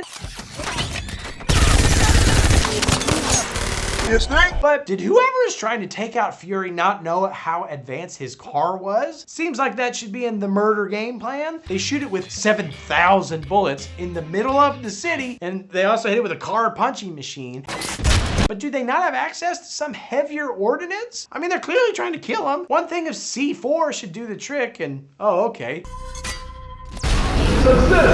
This scary dude flips Fury's car. Although where did he even come from? And how did it happen to be along Fury's escape route? I can draw a map if it helps. I don't know. But Fury escapes by lasering a tunnel in the middle of the road. And I mean, even if he pulls that off, he's clearly injured. Just hop down there, just grab him. He's limping away. He only has 1 eye. Then again, maybe they're worried about Ninja Turtles? I mean, they exist in the same reality as Daredevil, look it up. They're like, we can't go down there. There's some rad turtles down there. I'm scared of that turtle with nunchucks. But no, Fury sneaks into Steve's apartment and listens to him flirt with his hot next door neighbor. Hey, if you want, you're welcome to use mine. Thank you, but I already have a load-in. Before Steve himself sneaks into his own apartment because he realizes something is amiss. Probably because Fury smelled exactly like he has spent the last 3 hours running around in sewers. I'm sorry to have to do this, but I had no place else to crash. Whoops! And then he and Fury sort of chat, and Fury's like, trust nobody. S.H.I.E.L.D. has been compromised. Here's a flash drive with some sort of important information. Oh God! My guy, don't give computer tech to a guy born in the 1920s. He'll probably try to eat it. He's like, what do you want me to, what is this? Like, no. Don't. Eat that. Side note, how ironic is it that Captain America works for a place called S.H.I.E.L.D.? It'd be so stupid if there were other agencies people could work for called Hammer or Gun. Actually, I think Justin Hammer does. His company is called Hammer. This is the stupidest world. I bet there's a gun agency. That'd be like if I worked somewhere called Huge Penis and Even Bigger Heart. They do good work. Anyway, Fury's been shot, and hot neighbor busts in and reveals herself to be a S.H.I.E.L.D. agent, so Steve chases down the would-be assassin. But the dude is seemingly just as strong as Steve, so he gets away. Fury, by the way, is looking rough. Also dead. Man, this season of How I Met Your Mother is dark. He didn't make it. Let's go to The morgue. Steve hides the thumb drive in America's ass. No, a vending machine. America's Vending machine. And goes to meet with Alexander Pierce, who was like, Fury hired the pirates? Steve was like, no, that's crazy. Anyway, bye. And he hops in an elevator with some friendly guys. Airstrike personnel on site. And then some more friendly guys. And then just a few more friendly guys. This is quickly becoming the friendliest elevator of all time. So friendly that guys are starting to sweat. And kudos to Steve that he doesn't just assume that they're all nervous to be in the company of the famous Captain America. Because whenever people are nervous around me, I assume it's because of my YouTube stardom and not my lack of pants or the knives in my hands. Except, oh wait, they're not so friendly. But it's fine. Are you kidding me? Jasper Sitwell, who we largely know from that one random short 12,000 movies ago, is now evidently in charge. He's like, bah, we hate Captain America now. If someone tweets about this guy, I want to know about it. Which Sexy Neighbor is not thrilled about because she's like, we shared a moment in the hallway earlier, but Pierce is like, no, we have to take him out because he didn't tell me why he met with Fury earlier because his apartment was bugged, you see. But again, that's his fault. We know they met, but Cap didn't say why. So now Captain America is a fugitive from S.H.I.E.L.D. Oh, and they go ahead and they restart Project Insight, so that seems bad. Steve runs back to grab his thumb drive, but it's been grabbed by Natasha. And they sort of sexy argue a bit. I know, I've tried. And it's revealed that Fury was killed by the Winter Soldier, who was responsible for tons of assassinations over the last 50 years or so. Although his worst move was making Natasha ashamed of her body. Bye-bye bikinis. No. Wait. Oh! They agree to work together and they track the drive's origins to New Jersey and they sneak past S.H.I.E.L.D. by making out. Is it crazy that I want to be a fugitive now? Woo, he looks great. It also explains why Dave is always proposing we make out every time he sees a cop. I didn't know if just seeing a boy in blue made you like, woo. Because I'll tell you, I'm a boy in blue. I'm the thin blue line. Well, I don't know if I'm that thin. I'm working on it, blue line. I go to Planet Fitness sometimes. Can you tell? I need my muscle suit. I feel naked without it. Kiss me. What? But anyway, they end up at the camp where Steve trained to become the world's softest little pussy soldier. In the American sense, meaning weak or cowardly. To the little guys. And discover a secret base with a secret elevator to an even secreter base housing a bunch of secret computer stuff. And Natasha attempts to quote Saw, but just botches it. Shall we play a game? Jigsaw doesn't say shall, you idiot. He's a man of the people, of the streets. And okay, technically that quote is a War Games reference, but I'm not that old. I'm cool. I don't watch movies about PC computers. I'm a Mac guy. Great. Bye. Wait. But anyway, instead of regular basement computer stuff like underageteenageextreme.com, Dave's favorite website. Extreme is just the best, adjective at the end of it. You know exactly what you're about to get. Right to jail. But instead of that, they find the German scientist from the first Captain movie who died, but it's fine because it's comic book. So they preserved his brain inside all this old computer shit. First correction, I am Swiss. Oh, my bad, Nazi. Look around you. I have never been more Nazi! Anyway, turns out S.H.I.E.L.D. are the ones who saved him because he was good at science. Science could not save my penis! And it turns out that Hydra basically grew inside of S.H.I.E.L.D. and they're essentially indistinguishable now. Are we the baddies? Yes. Yes, you are. It's like if the CIA was secretly run by the staff of InfoWars. Their whole goal for the past however many years has been to destabilize the world to the point that people will accept a fascist government. And hey, this scene is even more relevant in 2024. Isn't that fun? Also, he wrote an algorithm that he won't explain, so I guess he's the MCU's YouTube in more ways than one. I'm never going to go away. And to be clear, Pierce is working with the Winter Soldier to kill his house cleaner, I guess? I want confirmed death in 10 hours. Okay, night-night.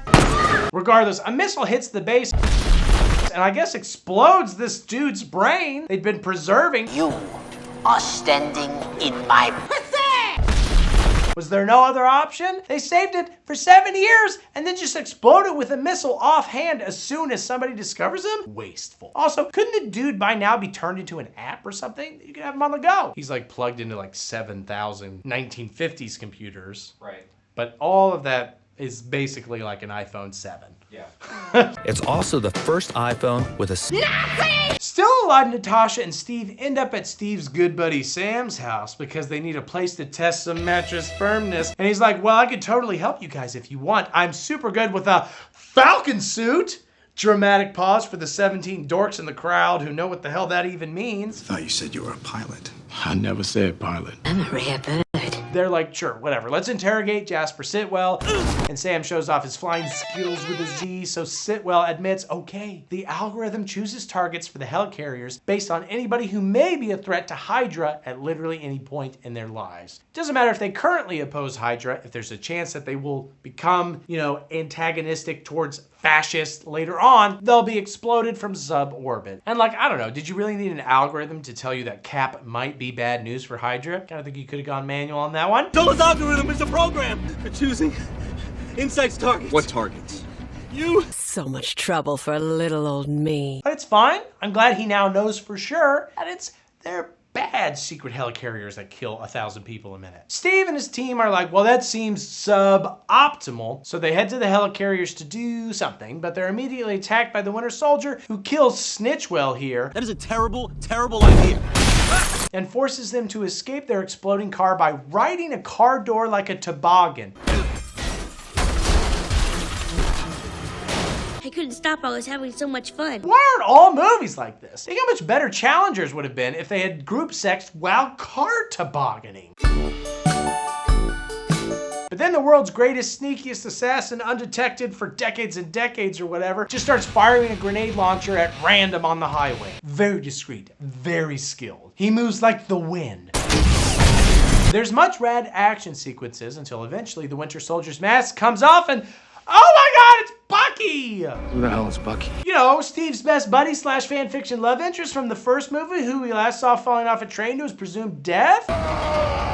Here's a classic comic book / Dave rule. If you don't see a body, assume everything is fine. There's no body, you can't prosecute. Okay? That's the Dave rule. Bucky apparently didn't die from the train fall because of the experiments that were done on or around his butthole back in the 40s, and they appear to put him on ice between missions so he doesn't age or die, just like how I keep Dave in my freezer between shoots. Bucky clearly doesn't remember his past, but this reveal puts Steve just enough out of sorts to allow himself and everybody to get arrested, though not killed, because the news is watching, and that'd be bad PR for the secret assassin guy and his random friends not sporting any S.H.I.E.L.D. logos, I don't think. I don't want to get canceled. But of course, our heroes are immediately freed by Maria Hill sporting an extremely form-fitting disguise. That thing was squeezing my brain. Or I guess it's like a head-fitting disguise, technically. But if you're like me, the brain is the sexiest part of a woman, right, Dave? No? Okay. The lung bone is the sexiest part of a woman? You know what, I don't want you to explain that. I don't know what that means. Turns out Fury's not dead. He just used a Romeo and Juliet drug to appear dead. Slows the to 1 beat a minute. Because he's a huge Shakespeare head. To be or not to be, that is the question, motherfucker. She might think me some untutored youth, unlearned in the world's false subtleties. And anyway, he's like, okay, we need to attack all 3 helicarriers at once and replace their targeting chips with different targeting chips that hopefully only target enemies of Dr. Jordan Breen's YouTube channel. That's right, Dave! Watch your back, bitch! Steve's like, sounds good. And to be clear, we need to destroy all of S.H.I.E.L.D. since they're Hydra now. And Fury's initially like, well, that feels drastic, but then they all agree because, Nazis. You gotta get it at the root. Don't look at me. I do what he does, just slower. Cap steals his classic suit from the museum for the mission. Oh, man. While the Defense Council shows up IRL for the launch of their insightful murder helicarrier. Oh, hey, look, it's Abed and Nazis in the morning. Sure. Steve broadcasts a bunch of inspiring freedom stuff to the S.H.I.E.L.D. base, sparking something of a civil war, foreshadowing, between the Nazis and the Nazis. Did you write that down? I sure did. I write almost everything down. You know how many damn words I write for these? All of them. I use every perspicacious word. English, motherfucker! Do you speak it? You smug son of a bitch. Anyway, the ships get launched a bit on the early side, and it turns out that the rest of the council isn't actually bad. Well, in the sense that, yes, they launched super weapon murder ships intended to reduce anybody they deem a threat to instant rubble, but they're not Nazis about it. One of them is actually Natasha, so she kicks some ass and dumps all of S.H.I.E.L.D.'s intel onto the internet just for the world to see, but that seems unwise. Maybe they should comb through it and vet it first? Like, surely there's bound to be some secret identities or something of the good guys that they might want to preserve, but no, just dump it. Oh, girl boss. He's disabling security protocols and dumping all the secrets onto the internet. Including Hydras. And shields. Yes, queen. Go off, girl boss. Pussy hat slay. Sorry about all the leaked America's ass pics that are gonna cause the cappening. Ugh, Steve is gonna be so upset. That's America's ass. And it's trending. Hey, weird thing. Remember Tony hacking S.H.I.E.L.D. in the Avengers and allowing his AI butler to learn everything about them? Like, how did Nick Fury lose his eye? Does Bruce Banner's penis grow along with the rest of his body? Does the answer to the second question also answer the first? Ow! Only Tony, and now I guess the entire MCU knows. God, I wish I lived there. But anyway, how exactly did he miss the whole Hydra thing? They've been pulling the levers for like 70 freaking years, right? Tony and Jarvis dug deep enough to discover that S.H.I.E.L.D. was turning the Tesseract into some sort of WMD, but somehow they missed 3 gigantic helicarriers intended to kill millions of people, one of whom is most evidently him. The helicarriers that are almost entirely finished just a few months later. Come on! The only thing that could grab Tony Stark's attention faster than flying airplane carriers that also murder anyone on Earth would be some Aunt May nudes. You probably think I'm talking about Marissa Tomei, but actually... Pish posh, we needn't talk about it. Oh, the G-MILF. I think she's a D-MILF. It's D-MILF. She's dead. Oh, that's sad. I decided to hell with it.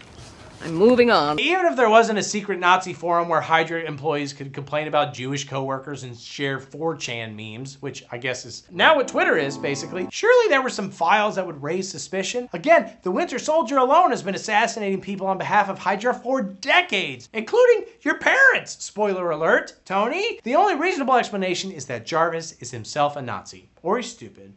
Redundant. But whatever. Back to this movie. They're fighting people on helicarriers, and the Winter Soldier shows up to stop them. By the man with the 12-gauge supercharged grenade launcher on the And Falcon gets grounded permanently. And Fury shows up to help leak all the info because somebody forgot to wipe his shitty broken retina from his bad eye out of S.H.I.E.L.D. security data base, out of the base. I don't know how data works. Alpha level confirmed. And then Pierce is like, huh?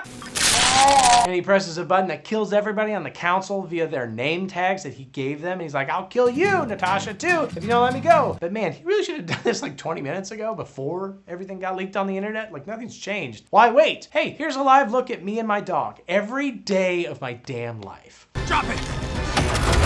Drop it! And then, yeah, I strangle my dog to sleep. And then also, yeah, my dog shoots me right in America's ass. And also America's chest. Everybody does this with their dog and likes me saying these things, right? Like I'm relatable. No. I'm sorry. No, that's... Oh, and here's Frank fighting Sam and being weirdly horny about it. This is gonna hurt. Shut the hell up. Just know that this scene is going on in the background somewhere. Eventually, all the chips are switched, and it's like, wait. We're the targets. And it's you! Like, you're the targets, you idiot! And as everything explodes, Steve saves Bucky, which gives Bucky a real crisis of faith, and he knocks Steve into the water, but seems to regret it, so he also saves Steve, and Bucky is really like my college girlfriend, like the person I dated right before my wife, just hot and cold, and has Russian ice-related memory loss, and she kept kicking me off of helicarriers, but then dragging me out of the water, and it's like, do you even like me? Like, why do you keep cheating on me with women and then being like, my bad, I didn't want to do that? It's like the most emotionally confusing kind of cheating. Finish it. Anyway, Natasha kills her name tag by shocking herself. So they killed Pierce, and Frank gets 9/11. While Sam jumps out of the window, and speaking of, it's too bad Fury wasn't there to catch everybody with sick helicopter stunts back in September 2001. Hot neighbor is now in the CIA, despite, it being public information that she worked with a Nazi organization. So, I've got your resume here. Oh, and Frank isn't fully dead, and Natasha is in a hearing, and people are mad at her, but they won't arrest her, and Fury goes underground to hunt more Hydras, and or prepares to drop the hottest mixtape that anybody's ever heard, while Steve and Sam agree to track down Bucky and pepper him with big friendship kisses to melt his frozen Winter Soldier heart until he remembers who he once was, which was also the terrible name of my terrible high school band back in the terrible day. Do you remember Once Was? That name. Did you ever go to any of our shows, Dave, or were you not a good friend? I know it's hard to hear my voice. Oh, also the mid-credits reveal other Nazis working on Loki's scepter somewhere, and also 2 freaky twins who will probably become an issue at some point because that's true about every set of twins ever. And then the final scene has Bucky wandering around the Captain America Museum and being like, hey, that's me, and wow, these Nazi guys were pretty bad. Which is kind of interesting because you'd think you'd have access to the internet at some point, but maybe not. But also Cap, he's right here. He's at your favorite museum. Super easy to track. Just go there. Start peppering him with the friendship kisses. Show him Sam's firm ass mattress. You don't have to come with me. I know.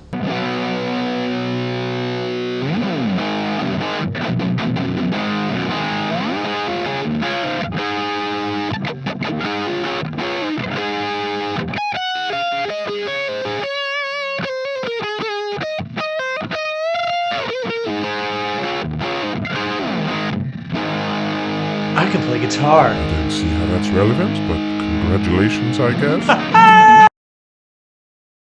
Class A prevert. Earth, 1988. Awesome Mix, Volume 1. A child on it listens to it respectively. He's in a hospital. His mom is dying, which is putting a real bummer on this mixtape. He has a black eye because he got in a fight with a kid who non-cancerously killed a frog. Smushed it with the stick. And mom gives boy a present, and his dad is in the picture, which is super 80s, though he reminds her of him, and oh, she's dead. Which again, mega 80s, because a lot of people from that time, they're also dead. It was like 40 years ago. The sad boy named Peter runs outside and is instantly sucked up by aliens. Such is the Pixar's up-ass intro to Guardians of the Galaxy. I'm just glad they cut the scene where they reveal that Peter's mom was also pregnant and days away from writing the greatest love ballad of the 1980s, which is saying something. It's a good year. Maybe one of the aliens who kidnaps Peter will have a miscarriage and write a terrible love ballad? Oh, we can only hope. Pathos, out the gate.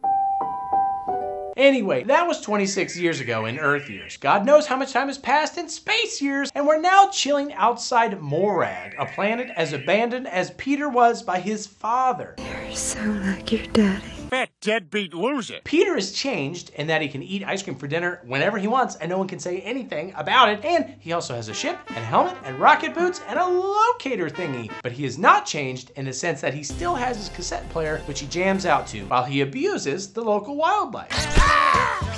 He comes to a glowing purple orb of ultimate plot devising and he grabs it right as some very aggressive guys that the music is telling me are bad news show up and again, make like me and my dog. Drop it now! Hey, cool man. Peter tries to scare them by sharing his outlaw name. Star-Lord. Who? That makes about as much sense to this scary guy as to me, so Peter whips out the tried and true shooting everybody and everything to escape trick.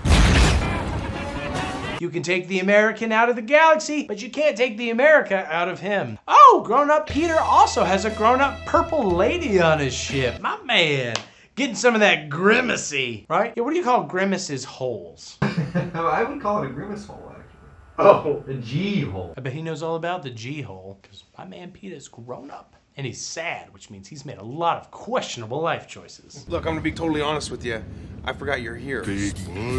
A Blue Man's group named Yondu and the Ravagers calls and is like, what the hell? You totally betrayed me and the other Ravagers by not waiting for us to come get the orb with you. That was supposed to be a joint endeavor. And Peter is basically like, jerk off motion, lol. So they put a bounty on him for giving the guy with literal blue balls a case of figurative ones, which is very mean. Some call it tormented testes. As soon as we get him back here, I'm gonna myself. Elsewhere, the scary warship houses a different, nakeder blue dude named Ronan, who is a true blue terrorist refusing to accept a recent treaty between his people, the Kree, and the people he hates, the Nova Empire, whom, to be fair, are basically space cops. They call me terrorist, radical.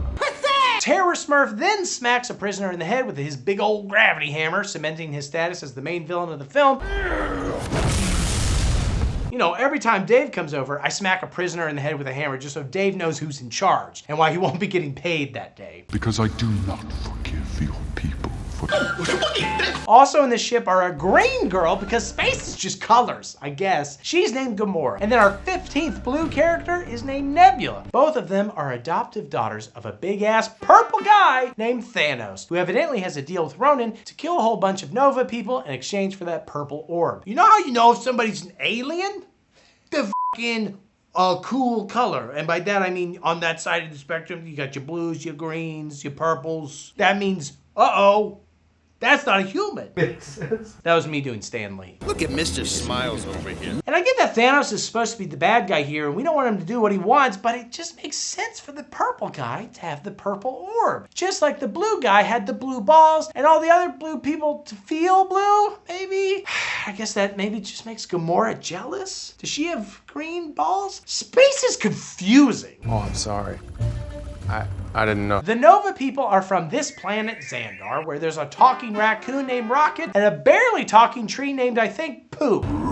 Oh, my bad. But I bet there is at least one place on Earth where they call Poop Groot. Maybe Australia? I'm sure somewhere it calls Poopin' Grootin'. Yeah, Groot! Outrageous fun. These two goobers hope to cash in on the bounty on Peter's head. Peter, for his part, tries to sell the orb to the guy who originally wanted it, but when he mentions Ronan also wanting the orb, the broker flips out and kicks him out, like when I mentioned Dave's name at Cracker Barrel. At the Cracker Barrel. It's goodbye Dave, isn't it? Sounds like he's got a pass with the big naked blue guy. I bet the broker here is a Class A prevert. That or he didn't want to become a terrorist target, the coward. But either way, get over it, my guy. You're a broker. Stand on your business or you're just gonna be broke. Grow a pair of orbs of ultimate not being a bitch. There's one thing I hate, it's a man without two penises. Also, it's funny to think a Class A pervert would be the worst kind of pervert. It just feels weird to be like, ooh, that pervert is S tier. That's the top pervert. It's a good pervert. So what's like a Class D pervert? It's like, well, he looks at you too long. It's like this is a quality pervert. Yeah. Well, I wouldn't say that. People say it about me. Peter runs into Gamora just sucking away and is like, nice. But then she grabs the orb and he's like, not nice. And they fight, sadly not with their butts. This wasn't the plan. But then Rocket and Groot get involved and it becomes a whole sprawling thing until they're eventually arrested for being such nuisances. Then every character is briefly explained and we learn Rocket is the result of a science experiment and Bradley Cooper wanting to do a Jersey accent, which again, it's a fun one. But he don't know talking good like me and you. While Groot is the result of, I assume, a drug experiment on the part of Stan Lee back in the 60s. I am so fired. Also, he literally can only say, I am Groot, which is pretty narcissistic. I am.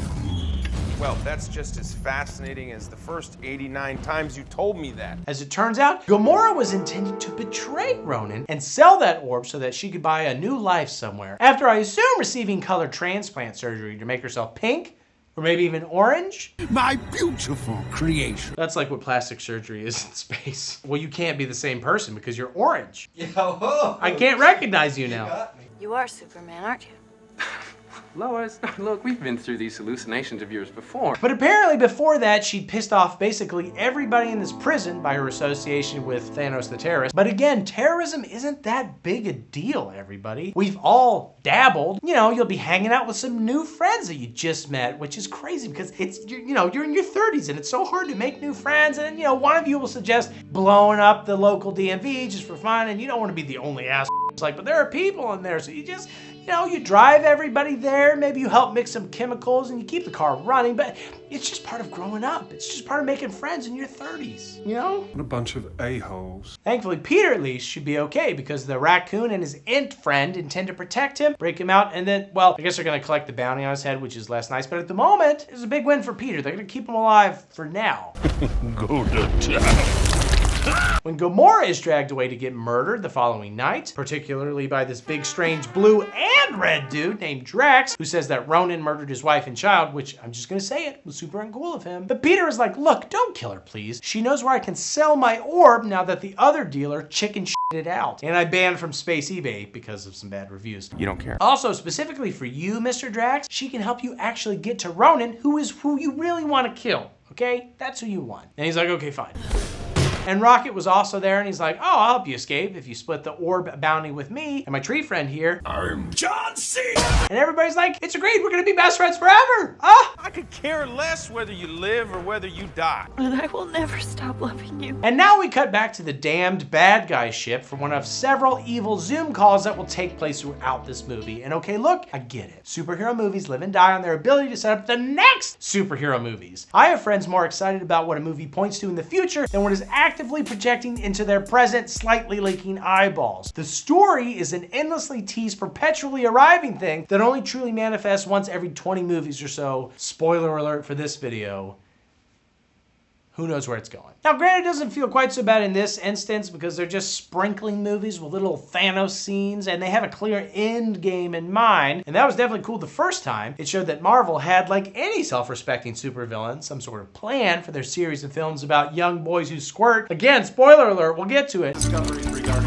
But their dastardly schemes had the adverse effect of creating an entirely new tropey interaction that objectively sucks. And again, I'm referring to these supervillain performance review and check-in scenes. What would you say you do here? I will unfurl 1,000 years of Kree justice on Xandar. Excellent. Great. Other films, like the Snyder Cut, feature a half dozen full-on scenes where horny head helmet man pauses his quest to caress all the mommy cubes to make Freud's body spin at the speed of light and power all of his ships, and he initiates a scheduled Zoom meeting with his direct superior. I bring news. We may not see them nail down specific goals for the Q4 advertising spending blitz, but we are forced to watch CGI monstrosities discuss the events we just watched, like the world's worst superhero movie podcast. And I realize the irony of me making fun of people that recap things, but I'm funnier than horny head helmet man and Zack Snyder, okay? Zack Snyder and I get into a comedy off. I have an okay chance of winning. Hey, okay? Okay, Zack? Throwing down the gauntlet. I'll be dressed like this. He's gonna do everything like, the other day I was at the grocery store, and I'm gonna kick him in the dick. Your mom's name's Martha, right? Yeah. Yeah, I got her good. When you were a young little boy. There used to be this thing with movie characters where they're always like, as you know, and then explain something that we, the audience, need to know, but that never made any sense because if the in-universe people knew something, there'd be no reason to stand around saying it, but those scenes were simple and like a minute long tops. But these performance reviews are the big budget versions of that for no real reason and with no purpose. They're the equivalent of designing a new font and opening a whole new special effects sweatshop just to animate a movie's closing credits. In the Snyder Cut again, horny head man is all like, oh yeah, so I totally grabbed the mother box from the Amazons, which was actually pretty easy, because they literally brought bows and arrows to a laser gun fight. I don't know why everybody's using such mismatched technology in these fights in these comic book shows and movies and shit. And I just wanted to check in and let you know that. Can it be true that you have found it? I have. And also, so now our plan is to acquire the second mother box. Of course, when that's completed, I'll check back in with an update for you. Of course, I want to make sure we're on the same page here. You know, synergy, B2B. I've also CC'd Linda from HR and all these calls to make sure that we're keeping everything above board, sexually speaking. I will come. You will come. Nobody's coming. But just like 85% of real business meetings, all of this could have been an email. Seriously, why would anybody want this? Why would anybody write this? Every time an action scene happens, they're like, so that action scene just happened, and Thanos is like, what? That action scene just happened? He's like, it totally did. He's like, that sounds really fun. Did you have fun? Well, what they're trying to do is write a B plot, but they don't have a B plot. So the B plot is, what if the villains talked about the movie? They're like, I'm telling you what, this Guardians of the Galaxy, I really think it's going somewhere fun. You should check it out. Kind of a rope. I'm coming.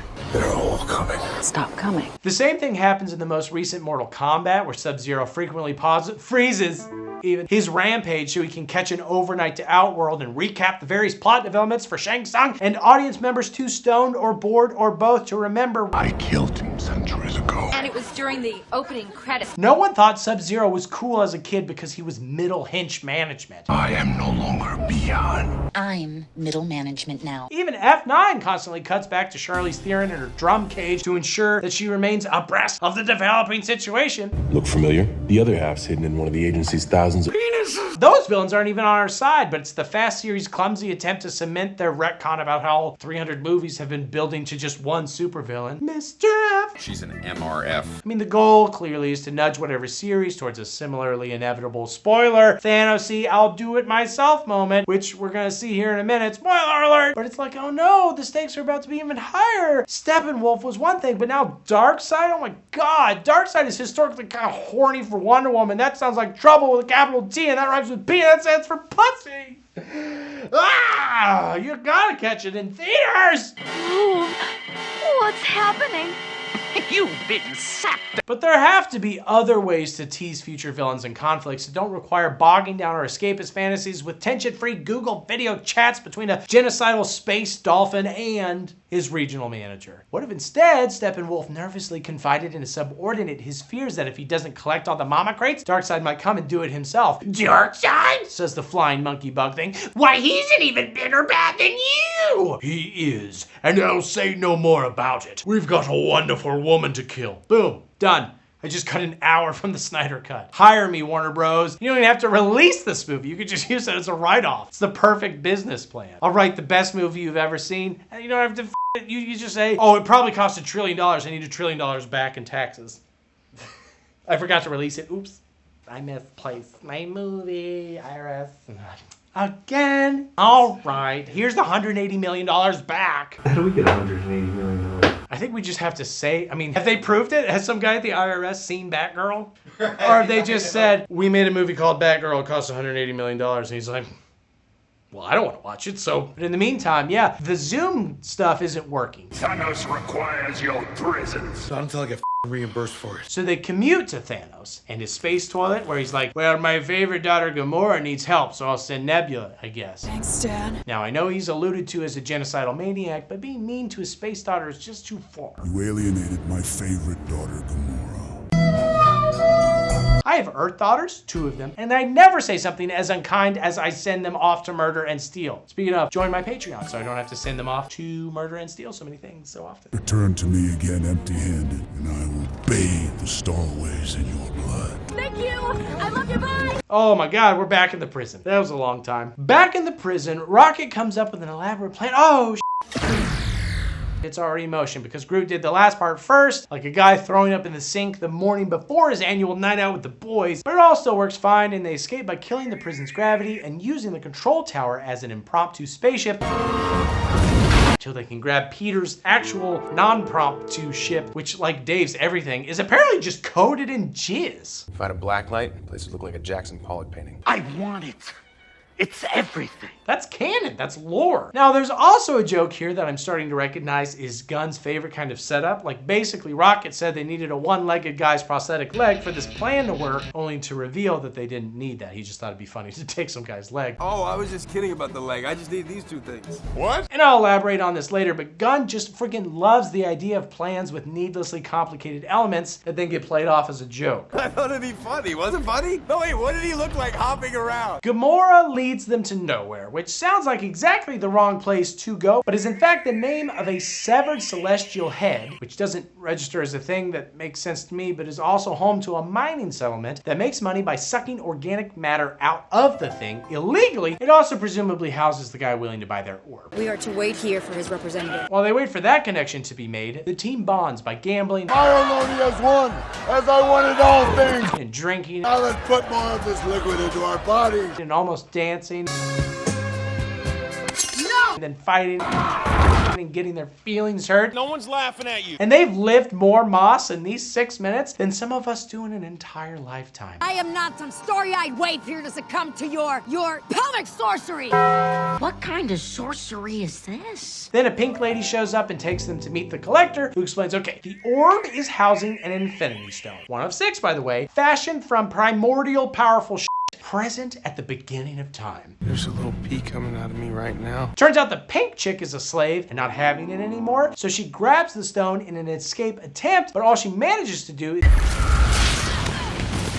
and not in like a fun Jackson Pollock way. She's not like, oh my God, you know, it's like spraying all over. She's dead. And that was a bad idea on her part, but to be fair, why would the collector just open this unholy powerful weapon thing anyway? Seems like you'd have to be a real dumb Asgardian to trust him with stuff like that. Asgardians, it's an honor. What if a fly landed on it? Well, I guess actually the amount of damage it does is relative to the amount of matter it's touching or some shit. So a fly would just be like a real chill-ass hand grenade, or just like a baby grenade, like a grenade great for babies. Baby grenade from Fisher-Price in partnership with Raytheon. Gamora is pretty shook by the explosion though, and is like, holy hell, we need to take this stone to the Nova Empire so they can lock it down somewhere and contain it. Who knew that weapons of terrorism could be, they were so terrifying? Are you kidding me? We're wanted by the Nova Corps. Just give it to Ronan. But unfortunately, matters are complicated by both Yondu's Ravagers hunting down Peter and Ronan's terrorists hunting down the stone. Although they were led here by Drax, who just straight up called them so he could kill Ronan. I don't know if this has gone over your head, but Drax is kind of an idiot. Nothing goes over my head. And he's not even strong enough to take on Ronan, and his ass gets used to mop the floors of nowhere, befitting a character who looks like if Mr. Clean went to Space Federal Prison. Meanwhile, the others try to escape, but Gamora gets exploded by Nebula. And to save her, Peter calls the Ravagers to himself and floats out to give her his mask while the orb gets sucked up by Ronan's guys. I don't know what came over me. On board, Peter calms Yondu's rage by offering to help him steal the orb back from Ronan using Gamora's insider knowledge of being a real piece of shit. I'm not a piece of shit. I used to be. Is that what you've been filling your head with, boy? People can change. On planet, Groot fingers Drax back to life. And Rocket says to him what I always say to Dave. Oh, boo-hoo, my wife and child are dead. Dave, like Drax, needs to just get over it already. Sorry. But they decide to team up, and the three of them show up outside of the Ravager ship and threaten to blow it up, but they're like, whoa, we're fine, no need. What the hell? This is again, that's what I'm talking about. Other examples from James Gunn's filmography include clearing the camp of what are later revealed to be good guys in Suicide Squad, and also in Suicide Squad, Flag, Idris Elba, and Peacemaker get ready to storm the presidential palace and rescue Harley, but she's already outside. You were gonna save me?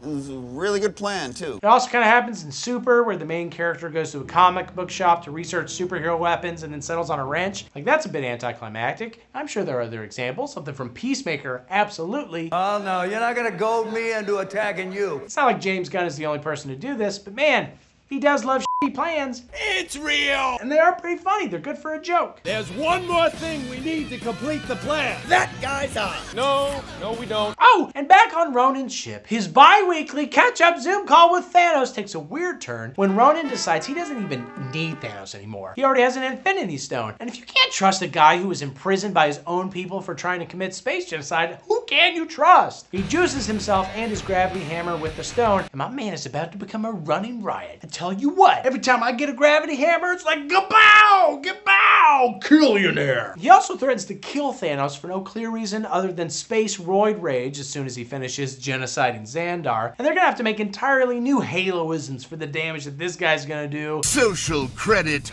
deducted. And this makes Nebula very excited because she also hates her dad. You kill him, I will help you destroy 1,000 planets. And I think Thanos maybe should stop adopting daughters. Like, they all want to murder him. This is what happens when you refuse to come to your kids' school plays, and or when you slowly replace their body parts with robotics to make them better at killing, and or when you murder your daughter's biological parents and then half the population of her homeworld. Those are the three things you got to look out for when you try to become a better parent. It sounds easy. It sounds easy, but it's a lot of work. But it's the most important work you can do. Sign up for my Patreon for more parenting tips. Back on the Ravager ship, the team comes together in a fun and endearing way that 95% of Marvel movies can't even touch. Bunch of jackasses. And they devise a plan to stop Ronan that mostly involves breaking into a ship and shooting him to death, which sounds like the kind of plan they'd come up with. Let's go get him, boy. It's a good plan. It's a terrible plan. The main thing they need to worry about is not letting Ronan's ship touch grass, bro, because then he might stop being such an antisocial loser and and also then he could use the stone to explode the whole planet, thereby destroying all the grass for future losers to touch. But thankfully, Xandar's ships show up to help, and they're able to use the power of space friendship to make their ships hold hands and make a big energy laser net thing that slows the ship down. Yes! This also allows the team to break onto the ship, where they're immediately beset upon by Nebula. Not a huge problem. Traitor. But there's some other guys to fight. Side note, Yondu gets shot down and then kills a bunch of guys with a magic dart thing that he controls by whistling. It's his thing. Ronan tires of the slow progress, so he orders all of his ships to touch grass so hard they die, but the Ravager ships are also largely able to hold those off. So then Ronan just smacks the force field ships directly with his gravity hammer, which is at least Killionaire. And something he probably should have started with, because in the intervening time, when he just sort of angrily stared out the window like, can you believe this shit? Nebula got back up and got knocked off the ship again by Gamora. And then everybody else killed a bunch of dudes. But now that he's management, I guess he was waiting for a Nebula Zoom call update to give him some sort of indication of her status. Management can't do shit unless you tell them what you're doing. It's too late though, because they finally all break into Ronan's area to shoot him with a rocket launcher.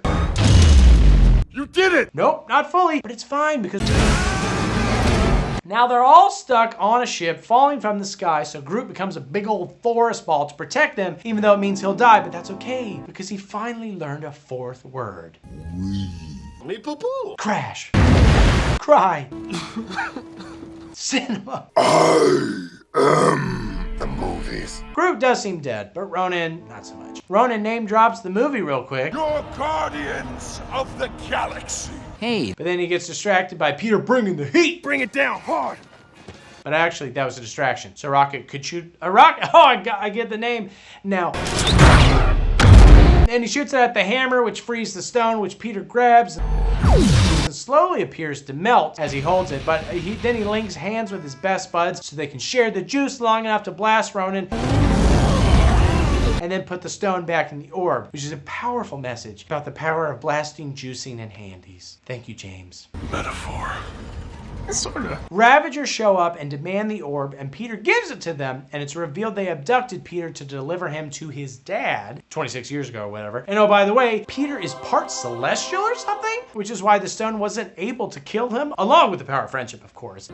And also, yeah, he switched out the orb, lol, and he gives the real stone to the Nova people. Then he finally opens the present his mom gave him 26 years ago, and it turns out it's a whole second mixtape, which must be insanely awesome given that he's only had the one for a quarter of a century. He's effectively doubled his music library. I do think it would be a lot funnier though if his mom had terrible taste in music and it was just like a mixtape full of Disco Duck and Afternoon Delight type tracks. And you know, now that I think about it, I wonder if I should get another Dave. I've had this one longer than a quarter of a century. Plus a new one might not attack the mailman. Sorry. Groot, like God, is not dead. Or he tree jizzed out a kid Groot. If I had a black light.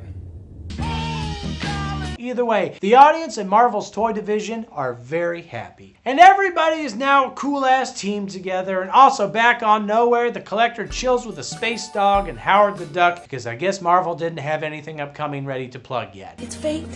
No, it's not. Oh my God! I'm Robo Jordan, and I love AI. I summon human created Photoshop. I'd like to see an AI generate that. Wow, this video just continues to get more and more political. Send out the twins. Hey, remember that secret Hydra base at the end of Winter Soldier? Well, here it is again after a one-movie hiatus. They've still got Loki's scepter and the sexy twins, and oh no, they're under attack by the Avengers, who may or may not know what's housed in this weird Eastern European castle thing. But it's always safe to assume there's probably at least one pair of sexy twins underneath really any given Eastern European castle. Jarvis, what's the view from upstairs? It's sexy. I mean, the Avengers are pretty sure that the scepter is in there, but if Tony knew that Elizabeth Olsen was in there, surely he'd be going twice as hard, just like shooting lasers out of every hole, just clunking his crotch against his iron suit. Send out the twins. Boner. It's because of his boner. Wait a second. Regardless, the fighting here is framed in a relatively cool way for what it is. But but it also sort of just looks like a rad video game cutscene, especially with this iconic team shot. The only thing that ruins the illusion is the lack of people yelling racial slurs. Get a life, get a life. You get a life. I mean, for you. Dave has been yelling some really horrific things back there, and my hands are cramped trying to edit them all out, and whatever. It's just the exact opposite of what they're going for vibe-wise with Winter Soldier, which is okay. But also, sometimes it just kind of looks like language. Also, realistically, there's no reason to have Natasha or Barton on the front line. Everybody else is borderline invincible. They are very invincible. Yeah. Every goon that gets taken out by those two is gonna lie in prison and say they were taken out by something less embarrassing, like Cap's shield or Hulk's farts. They're like, no, I wasn't taken out by no hot lady. The big green thing farted in my face and I gave up. It was cool. It was a cool thing that I did. No sexy ladies just like kicked me in the head. It's a made-up tale. Now that I'm saying that though, maybe I should just admit that. Case in point, here's Barton trying to take out a bunker. Failure. And here's Hulk trying the same thing. Success. My case even more pointed, Tony has, I guess, rebuilt a bunch of drone bots, even though destroying them was supposed to be his whole character arc in Iron Man 3. I guess he found a way to promise Potts that they weren't a distraction anymore, or maybe they just both agreed that it was a stupid phase in the first place, and they'll just ignore it, like when Pepper thought she'd pull off short bangs. Great. I don't know. But what I do know is Barton and Natasha should consider moving into upper management or somewhere their skills of being mostly useless will be better utilized. Clint's hit pretty bad. Emotionally speaking. Didn't he make his own app? He's totally middle management. Who's that? It's just like Jeremy Renner updates. Oh, how's he doing? Unfortunately, he's still Barton. That's terrible.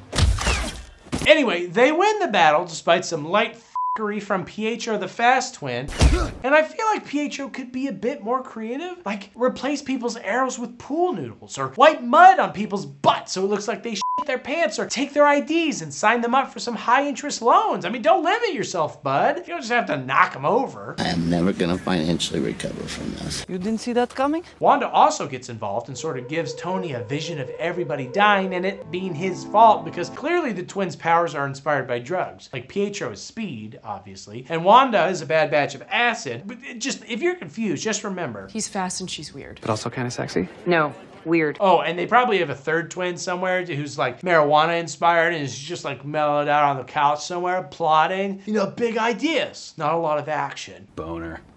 Regardless, it seems none of these powers are as effective as stabbing people to death, which Wanda probably could have done since Tony was out of the suit and she was right behind him, and we later learn that he's the person she hates more than anybody in the world. But yeah, giving him a scary dream is good too. It's like that old saying, stab a man and he'll suffer for a few minutes, but give him nightmares that make him poop his pants and he'll suffer for the rest of his life, as everyone calls him Poop Pants Nightmare Boy. For gosh sake, watch your language. That's why we don't have an Iron Man 4, because it would be called Poop Pants Nightmare Boy Man. It is funny to think, like, I've hated this man for 20 years. Thought about nothing but killing him. I have almost unlimited power because I'm this like crazy witch lady. I sneak up behind him. He's completely defenseless. And I go, boo.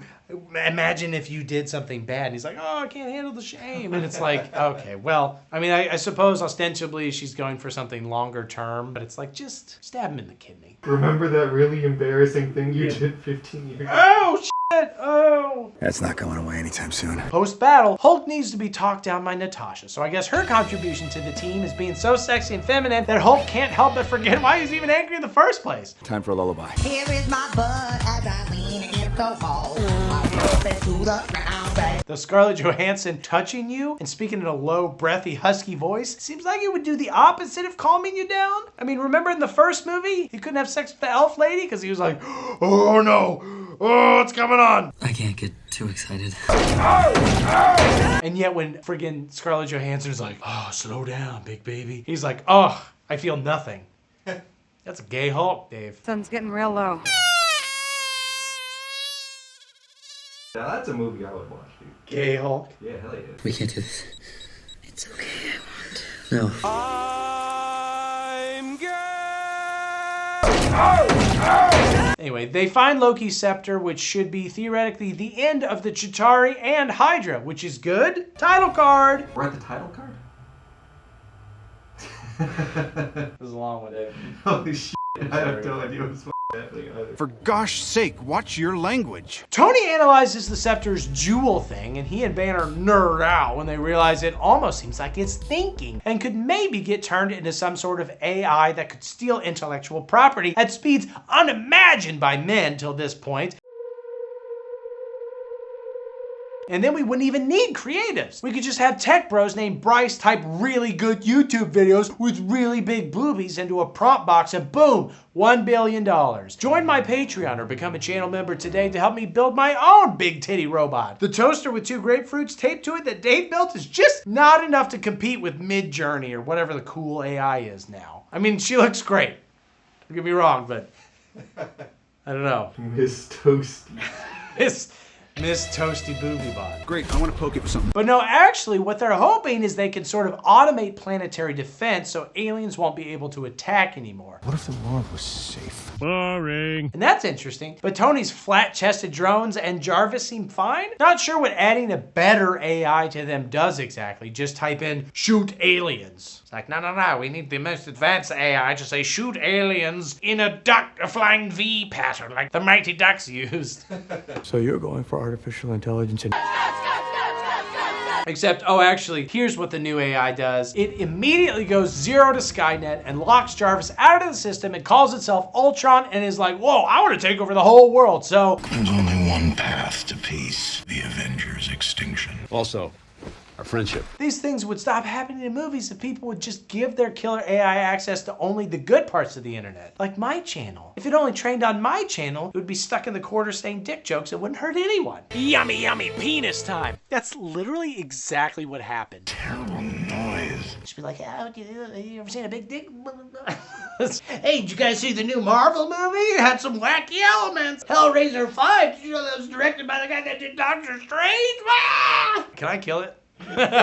He was only trained on Dr. Jordan Breeden's YouTube channel. He's very limited. And I was tangled in... Come. Wouldn't have been my first call. But elsewhere in the building, everybody hangs out and drinks and tries to lift Thor's hammer. Well, figured. Literally! Which is, in my opinion, unironically, one of the best scenes in the entire MCU. In just this one tiny clip, almost every major character reveals themselves in some interesting way. Barton, struggling with where he fits on the team, given the fact that he's just a dude that happens to be skilled with an extremely outdated weapon that doesn't even call down lightning from the heavens or is indestructible, attempts to assert himself by challenging Thor to a strength test. Whatever, man. Barton reaches for the hammer, but fails quickly as expected. And yet even still, he doesn't let it faze him for long because he's in the company of superheroes and per usual, he defers to the literal gods. Then Tony reaches for the hammer, constantly quipping sexual jokes. Never one to shrink from an honest...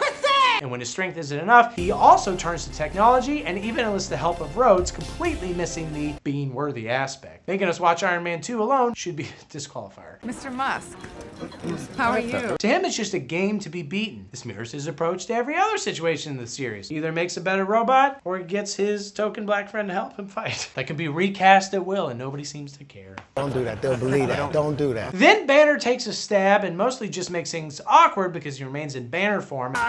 And as always, just can't reconcile his immense hulky power with his subdued, hesitant, actual personality. But then, Captain Friggin' America takes his turn. Thor knows Steve couldn't possibly lift the hammer, and yet, for just the briefest second, Thor is actually worried he might be able to actually pull it off. I mean, he can, of course.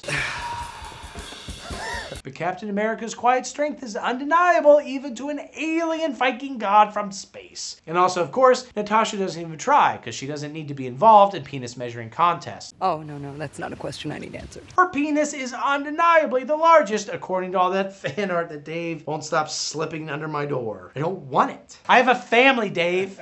Drawn landscape to really maximize the length. What do you mean? We get quick, interesting characterization for something like 7 distinct characters in the span of about 90 seconds. If only the movie didn't also literally have Natasha out loud call Banner a dork. Sounds amazing.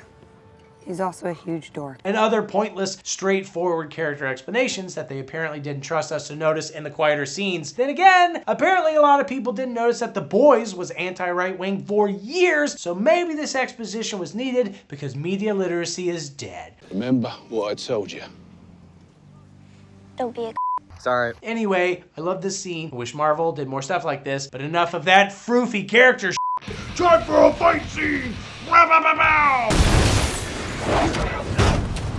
They're attacked by Ultron bots, and okay, here's another thing that Joss Whedon does well. Accidental titty touching jokes. A joke so good, he did it twice. Like boobs. Send out the twins. I guess the setup for him to get his accidental foot touching fix was a little too convoluted. He's no Tarantino. Well, I just reject your hypotheses. Ultron claims he wants to kill the Avengers as a way to bring about world peace, and then he steals the scepter and somehow escapes into the internet, as one does and as I do every single day. He's in the internet. The internet? Oh my god! He also recruits the twins, not the boob ones. Although with Wanda, I mean, if they come along with her, it's basically like you're recruiting them. They're a pair of boobs. Anyway, they joined him because apparently their parents were exploded with Stark-branded bombs as kids. And again, really bad idea to put your actual real name on the side of bombs. Tony, my guy, that's why you gotta have a Dave. Someone to put their name on all of your terrible things that you make. And on the side of the shell, it's painted one word. Dave? Seriously, put the name of your enemies on there, like my arch nemesis. Whoever decided that our local dive bar would stop making wings at 9 p.m.? Come on, lazy parrot, that's when I'm ready to get some wings. Though to be fair, lazy is in their name. But then what are they using for the wing meat? This has been another series of mediocre, confusing jokes written by Dave. That's right. I didn't do it! Bing! We're just gonna... Anyway, Ultron erased a lot of digital records, but he can't erase paper because he's made of metal, which is kind of a rock, and paper beats rock, as we all know. So they determine he's gonna chat with live-action Gollum, here named Ulysses, to try and get some vibranium from him, because like I said, Ultron is made of metal, and metal doesn't get much harder than vibranium. It's worth billions. And as we all know, there is nothing harder than Ulysses. Which is kind of like a little English major joke for all you other unemployed people out there. Finance is so weird. Ultron also angrily chops off Ulysses' arm because he's an extremely emotional robot, which is, I feel like, the whole opposite of the point of robots. I'm so... I'm not trying to listen to my toaster with taped on grapefruits bitch about her friends for 50 minutes before I can make my bread toasty. Am I right, Dave? Woo! You just sit there and look good in toast bread. You look so good. Yeah! The Avengers show up right around then, and everybody fights a bunch.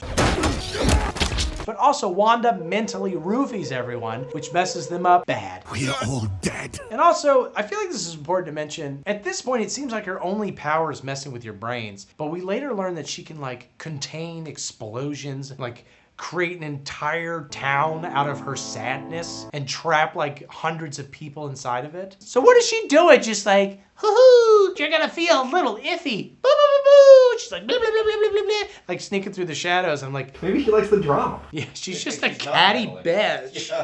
Our main export is crippling depression. Again, none of what she's doing is probably as effective as a knife to the throat, but then again, many describe brains as the throats of the mind. The only one that she doesn't get is Barton because he shoots her in the head with an electric arrow, which again, not as effective as a regular arrow. Like, what are all...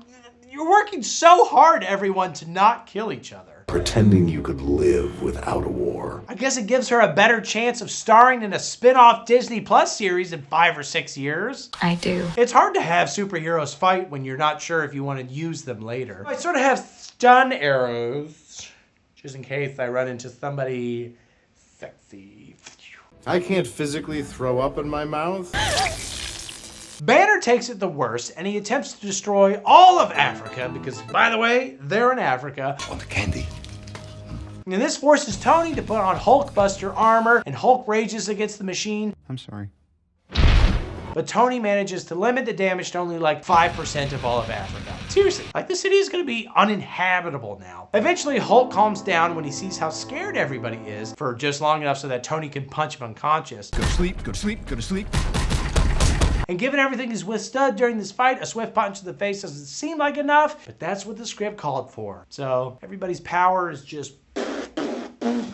Who knows? The group is pretty demoralized, and they still don't know where Ultron's base of operations is, especially considering it's like in the internet. And therefore almost certainly Reddit, but Reddit is big. So they head to Barton's secret farm to meet a secret family and do secret farm things like chop wood and step on secret Legos.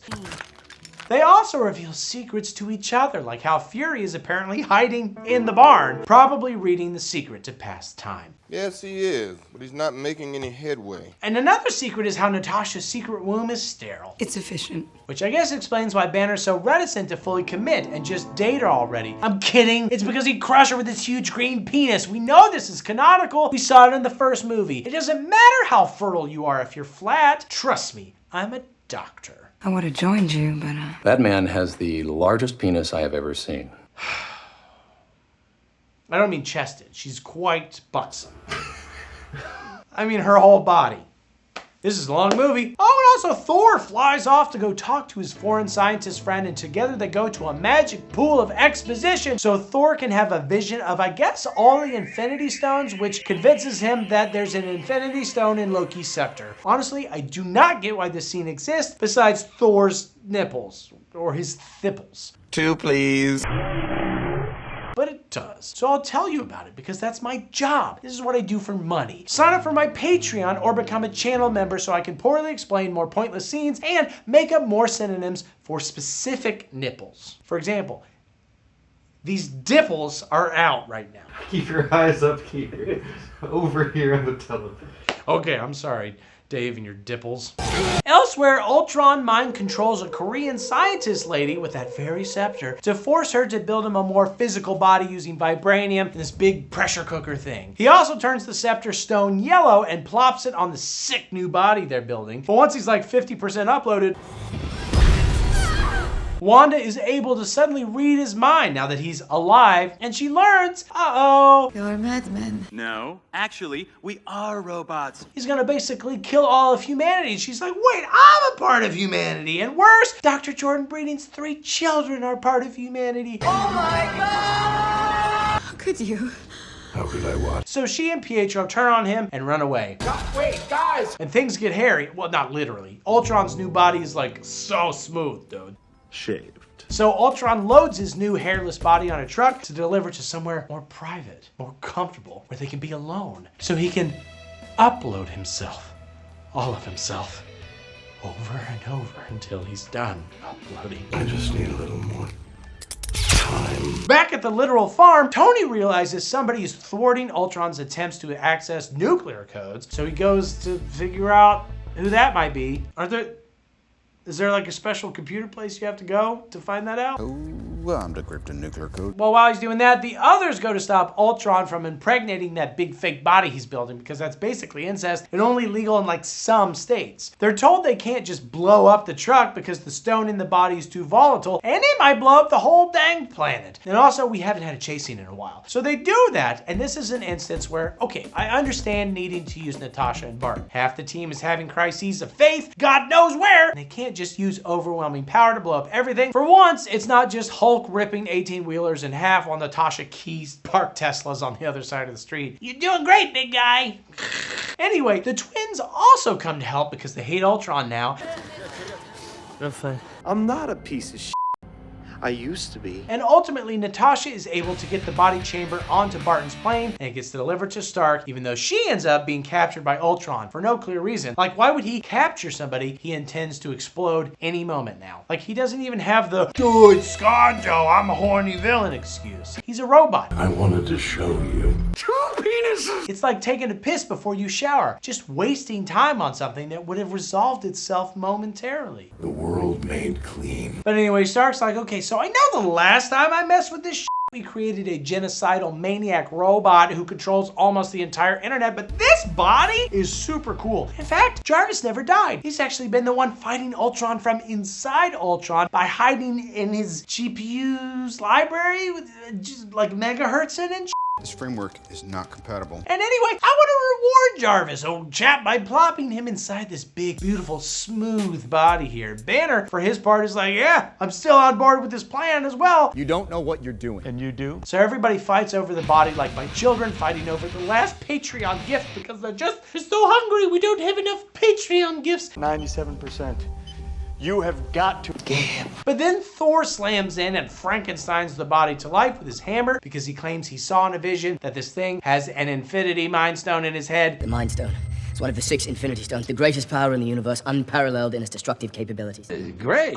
Yeah. And was a good guy, and everybody's like, wow, that's crazy. While me, who has a Dave in his life, find someone barging in to rant about weird naked cave visions they had, sort of cliche at this point. Like everybody's like, wow, that's so crazy that you had a naked cave vision. And I'm like, it's just like every week with Dave. I don't care about your visions. They never come true. Yet.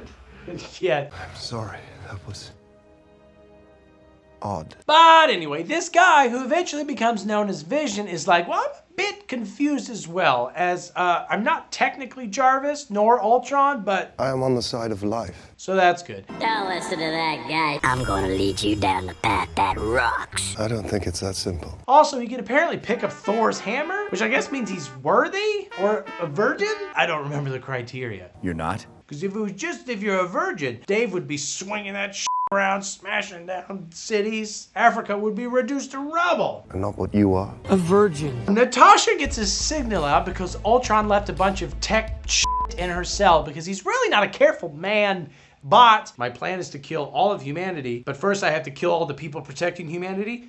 You, specifically, but I don't want to do it yet. I'm not holding you hostage. I have no plans for you, no designs for you. But if I killed you, it just feels cruel. It'd be a bummer for him. Yeah, just morale amongst the other robots would go down. I don't have anyone else. And then in the cell, he leaves like old telephones, and he's like, I don't understand these. He throws in those like old sunflower iMacs and like the brightly colored iMacs. It's like, I don't get any of this shit. Thanks to him giving her like all the shit she needs for a phone, they learn Ultron's in Sokovia. So they go there to fight him. Man, they really just don't like that guy. Is it just because he wants to kill every single human on the entire planet and stuff? So do most tech company CEOs. Let anybody who doesn't want to kill the entire human race throw the first Infinity Stone and or start the next startup that raises like $150 million and then shutters like 5 years later. Those are the 2 things you can do. Well, that is the mission.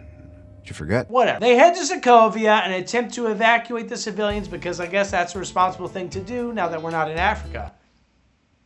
Huh. Now we're evacuating civilians? Interesting. Banner goes to free Natasha only for her to finally kiss him and immediately kick his boner into a hole so that he becomes Hulk against his will because that's tough love. This is Sexy. And also, do you think that his bruised balls would turn turquoise after he became the Hulk? Or what?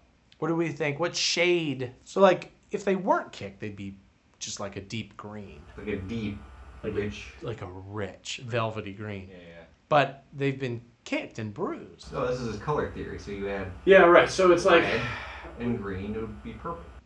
You think it'd be purple. Well, is it a red bruise or is it like a blue bruise? Oh, that's interesting. That's why turquoise potentially. But purple balls would be great because then if they slipped out the bottom of his purple shorts, nobody would know. They blend right. Yeah, they're camouflaged. Is that a grape? Yeah, he's like, that's interesting. Your shape, your shorts have an interesting shape there at the bottom. He's like, ha ha, well, you know, sometimes, it's, ow! Yep, just tucking that part of the shorts back in. Anybody else feel really sick to their stomach? I need to sit down. It's something to think about. I've moved beyond your mission. I'm free. Vision goes to hack Ultron's brain and burn him out of the internet. You know, how we could burn things out of the internet so that you can't escape into it? Well, that's what Vision does. He's burning Ultron out of the net. He won't escape through there. Great. Yeah. And it's revealed that Ultron built this entire city into a rocket ship that he intends to fly up into the air and then drop onto Earth, thereby dinosauring humanity, including presumably all the stuff needed to make Ultron's future robot AI population. A nice plan, dipshit. You need something. I know he's like a robot, so he has like forever to rebuild, but there has to be an easier way. Just make super AIDS or something. That'd be easy. You kill all the humans, and then you're done. You don't have to blow up the whole planet. All right. Everyone has AIDS. But Tony is assigned the task of making that not happen, probably because he has the most to lose from a super strong STI. I don't want to say puffy. But from there, they mostly save people and kill robots for a while. Fury shows up with a random helicarrier that I guess isn't all murder algorithmic-y, which makes evacuation even easier. She's dusty, but she'll do. Do they have storage for these helicarriers? I know. Oh, I left it in the warehouse. They're the size of an aircraft carrier. We don't have anywhere to store those. They sit on the ocean. Right. Sticking them in the Midwest. Yeah. Yes. She's dusty, but she Came from the middle of the Midwest. Ultimately, it's determined they need to protect the machine engine core thing from Ultron, because if he touches it, again like grass, they'll make like the base and drop. Every Marvel movie is just a big fun game of King of the Hill. Ill-controlled. If Ultron gets a hand on the core, we lose. And the resultant fight scene is pretty cool for what it is. Hill contested. Hill contested. Hill contested. Doesn't give me the same ball tinglies as The Night Comes for Us. But, you know, for comic book shit, it's interesting to have a good non-hallway fight scene. You know, with the benefit of hindsight. They succeed, and Rhodes evacuates the last civilians, so all the non-flying superheroes are told to do what I do every time I touch a margarita. Get your ass on a boat. Oh, shit! I don't drink margaritas very often. Almost never, really. Not on a lot of boats either, if we're being honest. Sign up for my Patreon so I can afford to get on a boat. I promise you, if enough of you sign up for my Patreon, I'll get on a boat. And you'll just feel so warm inside for having helped me do that. Oh, shit! And everything would be fine, except regular ass dude Barton sees a left behind kid like he just hasn't evacuated. Not that he wasn't included in the rapture, which, side note, is completely heretical. Not that that matters to any of you sinners watching my videos, but the rapture's bullshit. But anyway, he goes to save the kid and is almost shot by an Ultron bot, but is saved by Pietro, who quickly moved them out of the way. But not quickly enough. You didn't see that coming. Now, there are a lot of reasons why this is done. Bullets move at a crawl for him, he's strong enough to completely flip Captain America earlier, etc. But that's all been covered before. So I'll just say that Barton should have just called Pietro to grab the kid in the first place. It'd take him like 2 milliseconds as opposed to sending the regular 30-something man who's already quite sleepy from a day of fighting and yelling. He's gonna like lumber over there and pick up the kid and then he gets shot. But whatever, Pietro's dead and Wanda is very upset about it, and she's distracted enough that one shitty busted up old bot manages to touch the core thing, causing the city to enter Tom Petty mode. It's fine though, because Iron Man and Thor explode the entire city with a potent combination of science and magic that almost rivals the Artemis Fowl series that I loved as a kid and later realized was stupid as shit. And I'd say not to watch the movie, but Disney already made that impossible. And also, I didn't watch the movie. I just read the books over and over and over and over and over. In the aftermath, Hulk no want be found until financially needed. And they build a new Avengers HQ. And I guess Tony is no longer a part of the Avengers, earning a well-deserved rest after heroically saving the day from a problem entirely of his own making. That's right. I'm gonna miss him though. And Thor flies home to learn more about why all these Infinity Stones are suddenly showing up everywhere. And then Cap assembles his new look Avengers team and literally says, Avengers! And yes, he's cut off before he says assemble, but I actually think he was going to say, Avengers, thank you for assembling already, because they're already assembled. That's like your math teacher walking into the room and saying, everybody come into the math room, it's time for integers, you dumb shit. But like, we're already in the room, Mrs. Thompson. We can't assemble any harder than we already have. Ugh. It's like supposed to be a joke. He's like, Avengers, and then they cut, but they're there. Why would he say assemble? They're not going anywhere. Hey, he's probably saying, Avengers, please send me your W-2. Yeah, Avengers, if you have not sent your W-2s, I need those ASAP, okay? You cannot get paid until you've sent in your W-2s. Well, it's time for me to tap out. Whatever. Mid-credit stinger is Thanos grabbing a glove that has little slots for Infinity Stones or maybe Pez or, you know, what have you, and saying what Dave does when his real doll breaks. Fine. I'll do it myself. Which implies that Ultron was unable to do it. But Ultron has nothing at all to do with Thanos, right? That's like watching a guy across the street crash into my mailbox and being like, fine, I'll do it myself. And then heading to the grocery store to pick up watermelon. Like, they're unrelated events, right? At the end of Guardians of the Galaxy, he needs to do it himself. Because Ronan could blow up the planet. Although Thanos doesn't care about that planet. We don't even know what Thanos wants. What does he want to do? It's like, I'm gonna do it myself. Oh no. But what? I don't know. There's no post-credit scene here, which is surprising, so I guess I'll just stop talking. Fine. I'm tiny, like an ant. No, I get it. It's just stupid. Yeah, it is. I guess I'll have to do it myself. Do what yourself? I guess give you a bigger budget if I like how you end this video. Oh, okay, so just keep going then? I think that'd be best, yeah. All right, verp. The first pair of boobs that I ever touched. 1989, SHIELD HQ, Daddy Stark, aka King SHIELD, Mommy Carter, who as we all remember is the Queen of SHIELD, and another guy who's not famous enough to be playing a big villain, but a recognizable enough character actor to be playing a background one, and who we later learn is the SHIELD president. All of them have called in a Mr. Hank Pym, who must be like the Secretary of SHIELD Treasuries and Justice, to be like, hey man, give us the juice. Your special Pym particle juice. It's so cool. I want it. I'm ready for the juice. Help us put it to good use. Like they do, like they did. And Hank's like, no juice for you. So the other guy's like, too bad you didn't protect your wife as hard as your juice, and he rightfully gets Will Smith. You mention my wife again, and I'll show you. Penis! To do what we do,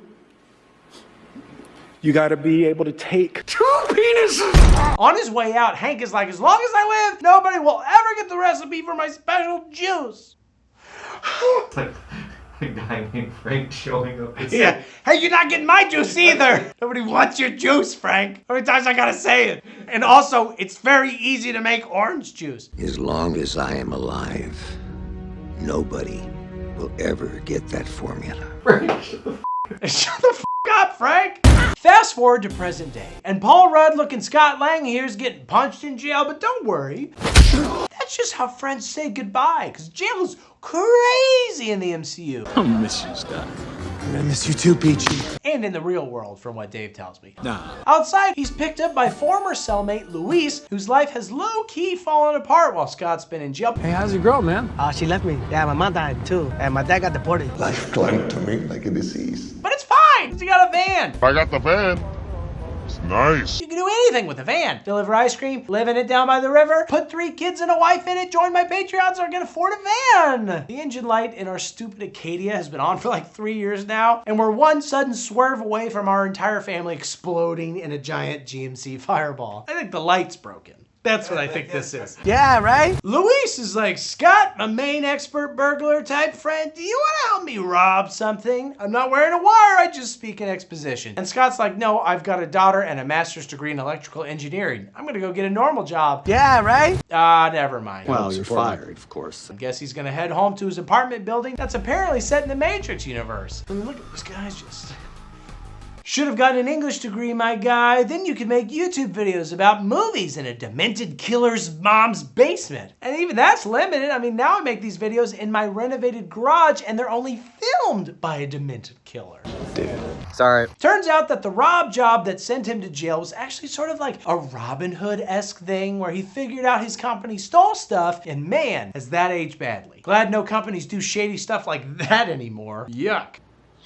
So he stole it back, and he gave it to the affected customers, so actually it's okay. He's a nice criminal, okay? No, it wasn't a violent crime, it was a cool crime. Scott heads to his daughter's birthday party, uninvited, and his ex-wife's new husband, a cop, but not one of those cops. Your fiance is an asshat. Is like, come on, get out of here, big guy. And Scott's ex-wife is like, look, as soon as you have an apartment, fair, and a job, fair, and can pay child support, you can hang out with your daughter, fair. Wait, technically, if the husband officially adopted little Cassie here, then Scott would no longer be obligated to pay child support legally. So actually, it's sort of looking like the cop is the deadbeat dad here. He's not an asshat. Hey, watch your language. They're divorced. So like, you're not gonna adopt the kid, you piece of shit? You're demanding child support from literal Robin Hood? Ugh, looks like we got ourselves a real sheriff of Nottingham over here. Here comes old bad news himself. What are you doing here, Hank? So Scott heads back to his apartment and begs for the tip. Tell me about that tip.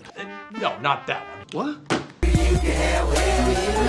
So Luis gives him the tip and reveals an extremely convoluted story about a series of people learning about an old man who owns a safe, and also the first pair of boobs that I ever touched. That's it. That's literally the entirety of their intel, but Scott's like, wow, that's good enough for me because old men always have super valuable stuff in their safes. It seems worth risking it all to get at this old man's safe. Whatever's in it, it's gotta be good.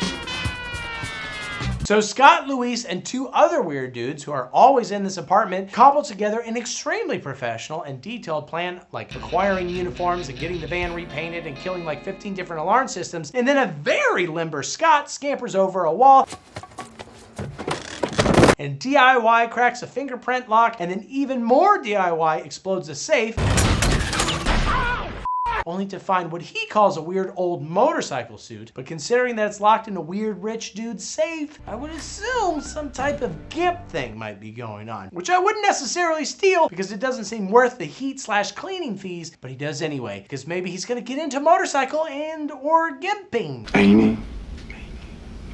Also, there might be some old mints in the pockets. I mean, old men love hard candy. If you ask my grandpa for hard candy, he literally always has some. I don't know how. I mean, it might be 40 years old, but it's not like that expires. Oh, baby, time! Hot dogs. It's so on right now. By the way, during all of this, old-ass non-CG-faced Hank Pym, Yes, I'm still alive. is invited to the company that he founded but has since been ousted from so that his former protege, one Darren Cross, which sounds more like a magician's protege name than a scientist, so that Darren can show him and others that he's basically figured out how to shrink stuff. Could that be done? And he intends to shrink humans and put them in super yellow jacket suits that keep them strong and able to shoot lasers. So it's a suit. I mean, he's basically gonna reinvent warfare by making it smaller, I guess. And all who could be mad at war crimes are war criminals with this so widow and so precious.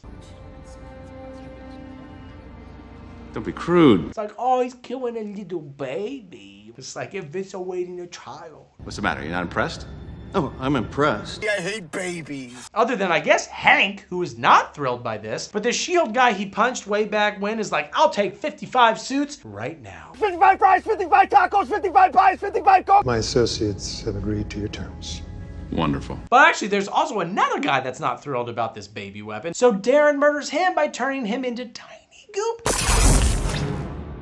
and flushing him down a toilet. Goodbye, Frank. Which I guess is the perfect crime because it never comes up again. Toilet crimes are always victimless, according to Dave. He's like, whatever I do in here stays in here. Actually, it doesn't because I flush it. It's not my problem. It's always interesting in movies where like rich people will just power play murder somebody and it just never comes up again. And maybe that's what happens in real life and I'm naive, but it feels like somebody somewhere would be like, my husband never came home from the presentation at your office. And all that's left is this tiny goop. Plus the things make it look like an X. You know how sometimes you accidentally become tiny goop?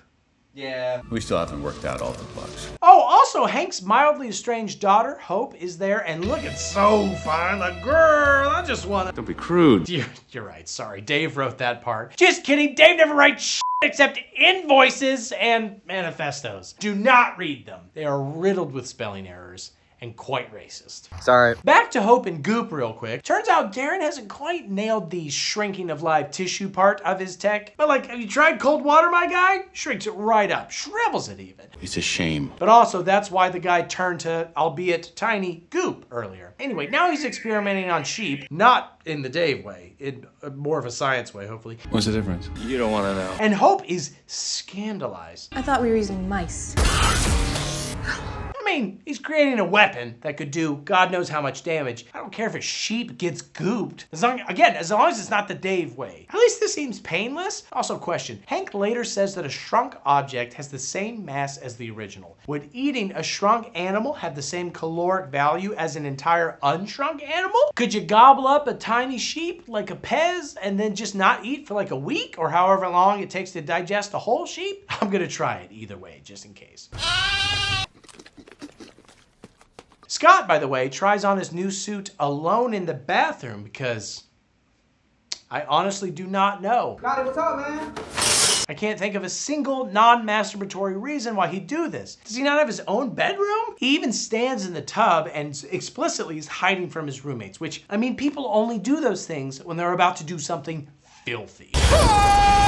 But all he actually does is accidentally shrink himself. And then Hank says something in his head. World sure seems different from down here. And Louise shows Scott his suddenly insanely massive butt and balls and or taint, depending on the angle. And tiny Scott gets washed out of the tub and ends up in a rave on the Matrix floor before eventually ending up full-sized on some dude's car. What the hell? Hank says, sick. Keep the suit. I'll be in touch. And maybe it really is a weird sex suit? What did he do well here? Not bad for a sex slave. Oh, But Scott's wigged out and sneaks back into what we now know was Hank's house to return the suit, except he's immediately arrested. I didn't steal anything. I was returning something I stole. Oh, he got Nottinghammed again. Hank visits Scott in jail and is like, I'm gonna get you out of here, no sweat. And indeed, a bunch of ants smuggle Scott the suit, allowing him to become a fugitive and increasing his crimes from technically stealing nothing to escaping prison. I'm starting to think that you prefer the inside of it. Weird fact, but did you know that trying to escape prison in Germany is not a crime because the country considers the urge to be free a natural human response that shouldn't be punished? The German Ant-Man probably has like no problems ever. Okay, Prinzessin. Hop, weiter. Scott also gets to fly on an ant who is named 247 because there are a lot of ants. You can't give them all, full Christian names, except I can't believe that this one is a top 250 ant. I mean, look at this idiot. He's got to be like 762 or something, like at best. Yeah, sure, why not? And you'd think they'd be in the thousands of ant names by now, especially considering Hank's been apparently in possession of at least 10 particles for something like 40 years now. Ants live for like 2 years tops. That is an ant fact. So this ant is maybe immortal? Immortent? Coming to Disney Plus in 2025? Scott also seems to think there's something special about this ant, so he names it Antony. Get it? Because he's a big fan of the Brazilian soccer player who was also comparatively small in 2015 and hasn't died yet as of filming. So maybe he's immortal. We don't know yet. All this excitement causes Scott to pass out and wake up in a bed across from Hope, which, ain't so bad. But also, it's another sign this all being some weird sex suit. He's caught in a weird, sexy web. Have you been standing there watching me sleep this whole time? Yes. Oh my god. Did we didn't. Formicophilia is not my thing. And the floor is covered in ants that will bite the shit out of him. Whoa. Which is decidedly less sexy, but I'm still open to it. As the old saying goes, you can't make out with Evangeline Lilly without getting some ant bites on your parts. Giant tropical bullet ants ranked highest on the Schmidt Pain Index. That is an ant fact. I think there's gotta be a way to make this all work. How do you say it? Formicophilia. Turns out Hope is the one that got Scott arrested, which kinky, but the reason he's here now is because Hank and Hope are both worried about Darren potentially having slightly lost his mind working on these particles so much. And basically, they need Scott to break in and steal the Yellow Jacket suit and destroy all of the data on its creation. I want you to break into a place and steal some shit. It's just one of those days. Oh, and also, Hank controls the ants with olfactory thoughts or something? I use electromagnetic waves to stimulate their olfactory nerve center. Great, yeah. I think the screenwriter might have just been too ashamed to explain that the Ant-Man suit clearly controls ants through farts that pass through like a special butt filter. It's in the comics, don't worry about it. That is an ant fact. Right, but how do you make them do that? Also, Hank refuses to call the Avengers for help because he's worried Stark will steal the shrinking tech, which is actually fair. Threat is imminent. He also won't let Hope get in the suit because she's a stinky girl. And he doesn't want cooties in his special possible sex suit. Ew. I'm wearing the suit. Absolutely not. Training montage. Oh, you okay? Did I hurt you? And they better montage quick because Darren has managed to successfully shrink a sheep into a non-goo form. A breakthrough for his tech and tiny perverts everywhere. Also beware, Scott, because if you shrink too hard because your regulator breaks or whatever, you could shrink forever, thereby becoming subatomic, like Jonathan Major's career prospects. And you might enter the quantum realm, which is all sorts of crazy. Also, here are some shrinky and largy discs in lieu of like a shotgun or whatever. Basically, everything Hank does is to a theme. He's not gonna use conventional weaponry or train like bees to read his smell thoughts. Bees? He does shrinky ant shit. That's it. That's his thing. They couldn't even add sharp shit on the discs to make them like ninja stars. And this actually goes on to become a problematic thing as these movies go on. Like everything has to revolve around a theme. It's why you no longer see Captain America using good old-fashioned guns, even though he's a World War II soldier, or Black Panther carrying any long-range weapons, because real Panthers can't shoot sniper rifles. It's not on theme. It is funny where he's like, I get small, so I guess I better learn how to train ants. I know, it's just like... Those are two wildly different technologies. Right. Just because you're small doesn't mean that ants are gonna listen to you. I know. Ant training sounds incredibly complex. Yeah, unbelievably so. Right. All right, so I'm tiny. what things go with this. Maybe I could train germs. That seems crazy. Too small. Too small. I gotta think bigger. Gerbils? No, too big. Yeah, gerbils. Too big. Might bite me. Might eat me. Start with gerbil. No! Oh, and also, the actual reason Hank doesn't want Hope to wear the suit is because he loves her and he doesn't want her to die on this mission. And also, if she died in the suit, then, it'd have to get dry cleaned and it'd be a whole mess. Ugh. And also, yeah, he doesn't give a shit if Scott dies. That's why I'm here. See, Hank's partner and his wife, codenamed Wath, went subatomic a few decades ago to stop a nuke from hitting America, but there was no way for her to come back from the quantum realm. So Hank got sad and studied the quantum realm super hard for like ever while he shipped Hope off to boarding school so she wouldn't like ask him questions like, what are you doing, Daddy? He's like, again, I'm studying the quantum realm. That's all I do. Stop asking questions. Go to school. And she's like, Dad, I came home from school. He's like, go back to school. Never come back from school. I'm studying the quantum realm. He's like, Dad, you sound crazy. And she's like, go do math. I swear to God. I swear about to shrink you. I'm about to turn you into an ant. I'm making little ant costumes so it's on theme with my dream. Yeah. Dad, I don't want to be an ant for Halloween again this year. Oh my God, you don't respect my work at all. Everything we do in this house is ant. Why didn't you tell me that sooner? Lots of backstory in this movie. Relationships, am I right? It's hard enough to navigate them without having to defuse nuclear missiles mid-flight by becoming impossibly tiny and becoming lost to the quantum realm. I only defuse bombs while normal-sized and by watching them. But okay, before they can steal the yellow jacket stuff, they need a magic MacGuffin device that will help with security something, and wouldn't you know it, it's located at New Avengers HQ. That should be tough to get, but fortunately, the Avengers only have the budget to field Falcon, who Scott manages to defeat fairly easily. Sorry about this. Which is crazy. I once locked a real Falcon and an ant in my garage to see who would win, and the results were quite different.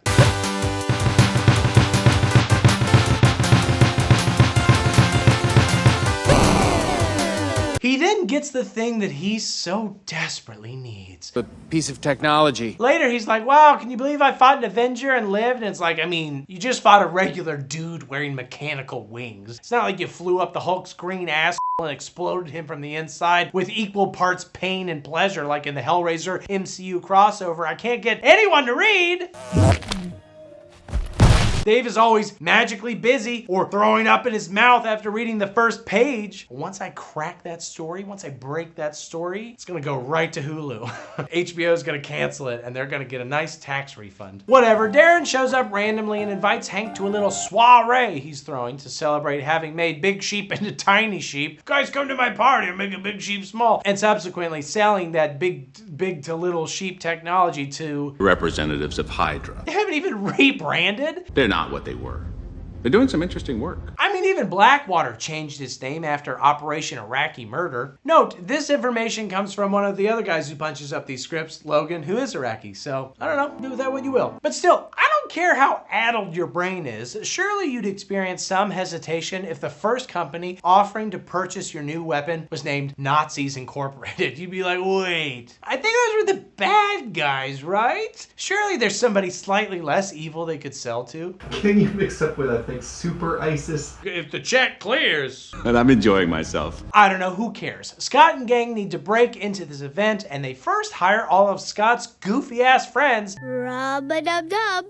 3 wombats in a tub! Not those 3 wombats. Because they need a bigger team, and these wombats aren't scared of anything. Oh, no, Daddy don't get scared. Scott will break in via the water mains, use ants to fry the servers, and explode the remaining particle juice reserves before finally stealing the yellow jacket suit itself. And everybody else will just sort of, not specifically help make that happen. Team on 3! I gave them each half a Xanax. Except wait, first, Scott sneaks into Cassie's room, which is a massive risk. I guess the thought is he might die or go to jail. But that's also possible here with Cop Stepdaddy in the next room. Support my Patreon so I don't have to steal shit and say goodbye to my kids like this. Every night I'm in there like, this might be the last time. Daddy's gonna go steal some shit.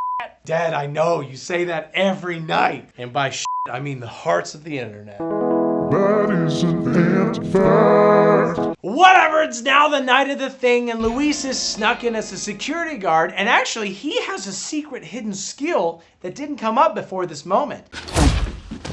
My man is a one-punch fiend. He's also pretty good at turning the big wheel that turns that controls all the water intensity. You know, there's a big wheel. And that allows Scott to ride a raft of ants into the building. And again, Luis with the knockout. See, that's what I'm talking about. Then the ants explode the servers and set explosive charges. And man, I can't even get my dog to not eat shit off the table. She has never successfully planted explosive charges in Dave's house. She is a major disappointment to me. I need to get an ant. Is that why there's a dog always at my... You ever notice that dog that's always dropping hand grenades on your front door? And it's like, pull the pin! Pull the pin! Pull the pin, you dumb bitch! Which is fine, because it's a dog and she's a girl dog. Drop it! Drop it! Scott goes for the suit, but Darren, I guess, knew he was coming and traps him in the little glass cage, and there's a scuffle between Hope and Hank and the Hydra agents in the room. There we go. And Darren's all like, You picked the wrong side! which is a really unkind thing of him to say. I mean, if anybody's a hoe, it's you, Darren! Dirty hoe! Wow. Come on, cat! Scott eventually breaks out and Hank gets shot and Darren escapes with the suit amidst all this chaos. Hank and Hope turn Hank's keychain tank into a tank, which shouldn't work based on Hank's earlier explanation that even when you shrink, you maintain the same mass, which is why Scott can still punch so hard when he's so tiny. But according to the internet, this works because Hank was lying. I guess it's just a giant mystery and screw you for even asking. But actually, speaking of tanks, Scott chases Darren, but he's shot at by Hydra agents while he's small, and it's given major World War II vibes. Like this is almost exactly Band of Brothers, even right down to the Nazis. But actually, he's gonna be okay because Mr. One Punch shows up and murders them with his all-powerful fist that science also can't explain. Scott chases Darren to his helicopter and Darren literally shoots Anthony out of the air without hitting Scott, which again, science is telling me is probably impossible. But Reddit is probably like, no, actually that makes sense, so I guess it's fine. And Scott attacks the helicopter while the now evacuated building gets sucked into itself. No, Dave, it doesn't have an OnlyFans, it's a building. Just because things suck itself doesn't mean you have to watch. Sorry. Darren dons his tiny yellow jacket suit and they fall off the helicopter while stuck inside a suitcase. And they land in a neighborhood and keep fighting until they both get zapped. Darren by a bug zapper and Scott by his daughter's step cop. You have to listen to me. But then Darren goes to Cassie's house, so they all head there, and they tiny fight some more alongside tons of ants. And they cause massive collateral damage to Thomas the Tank Engine.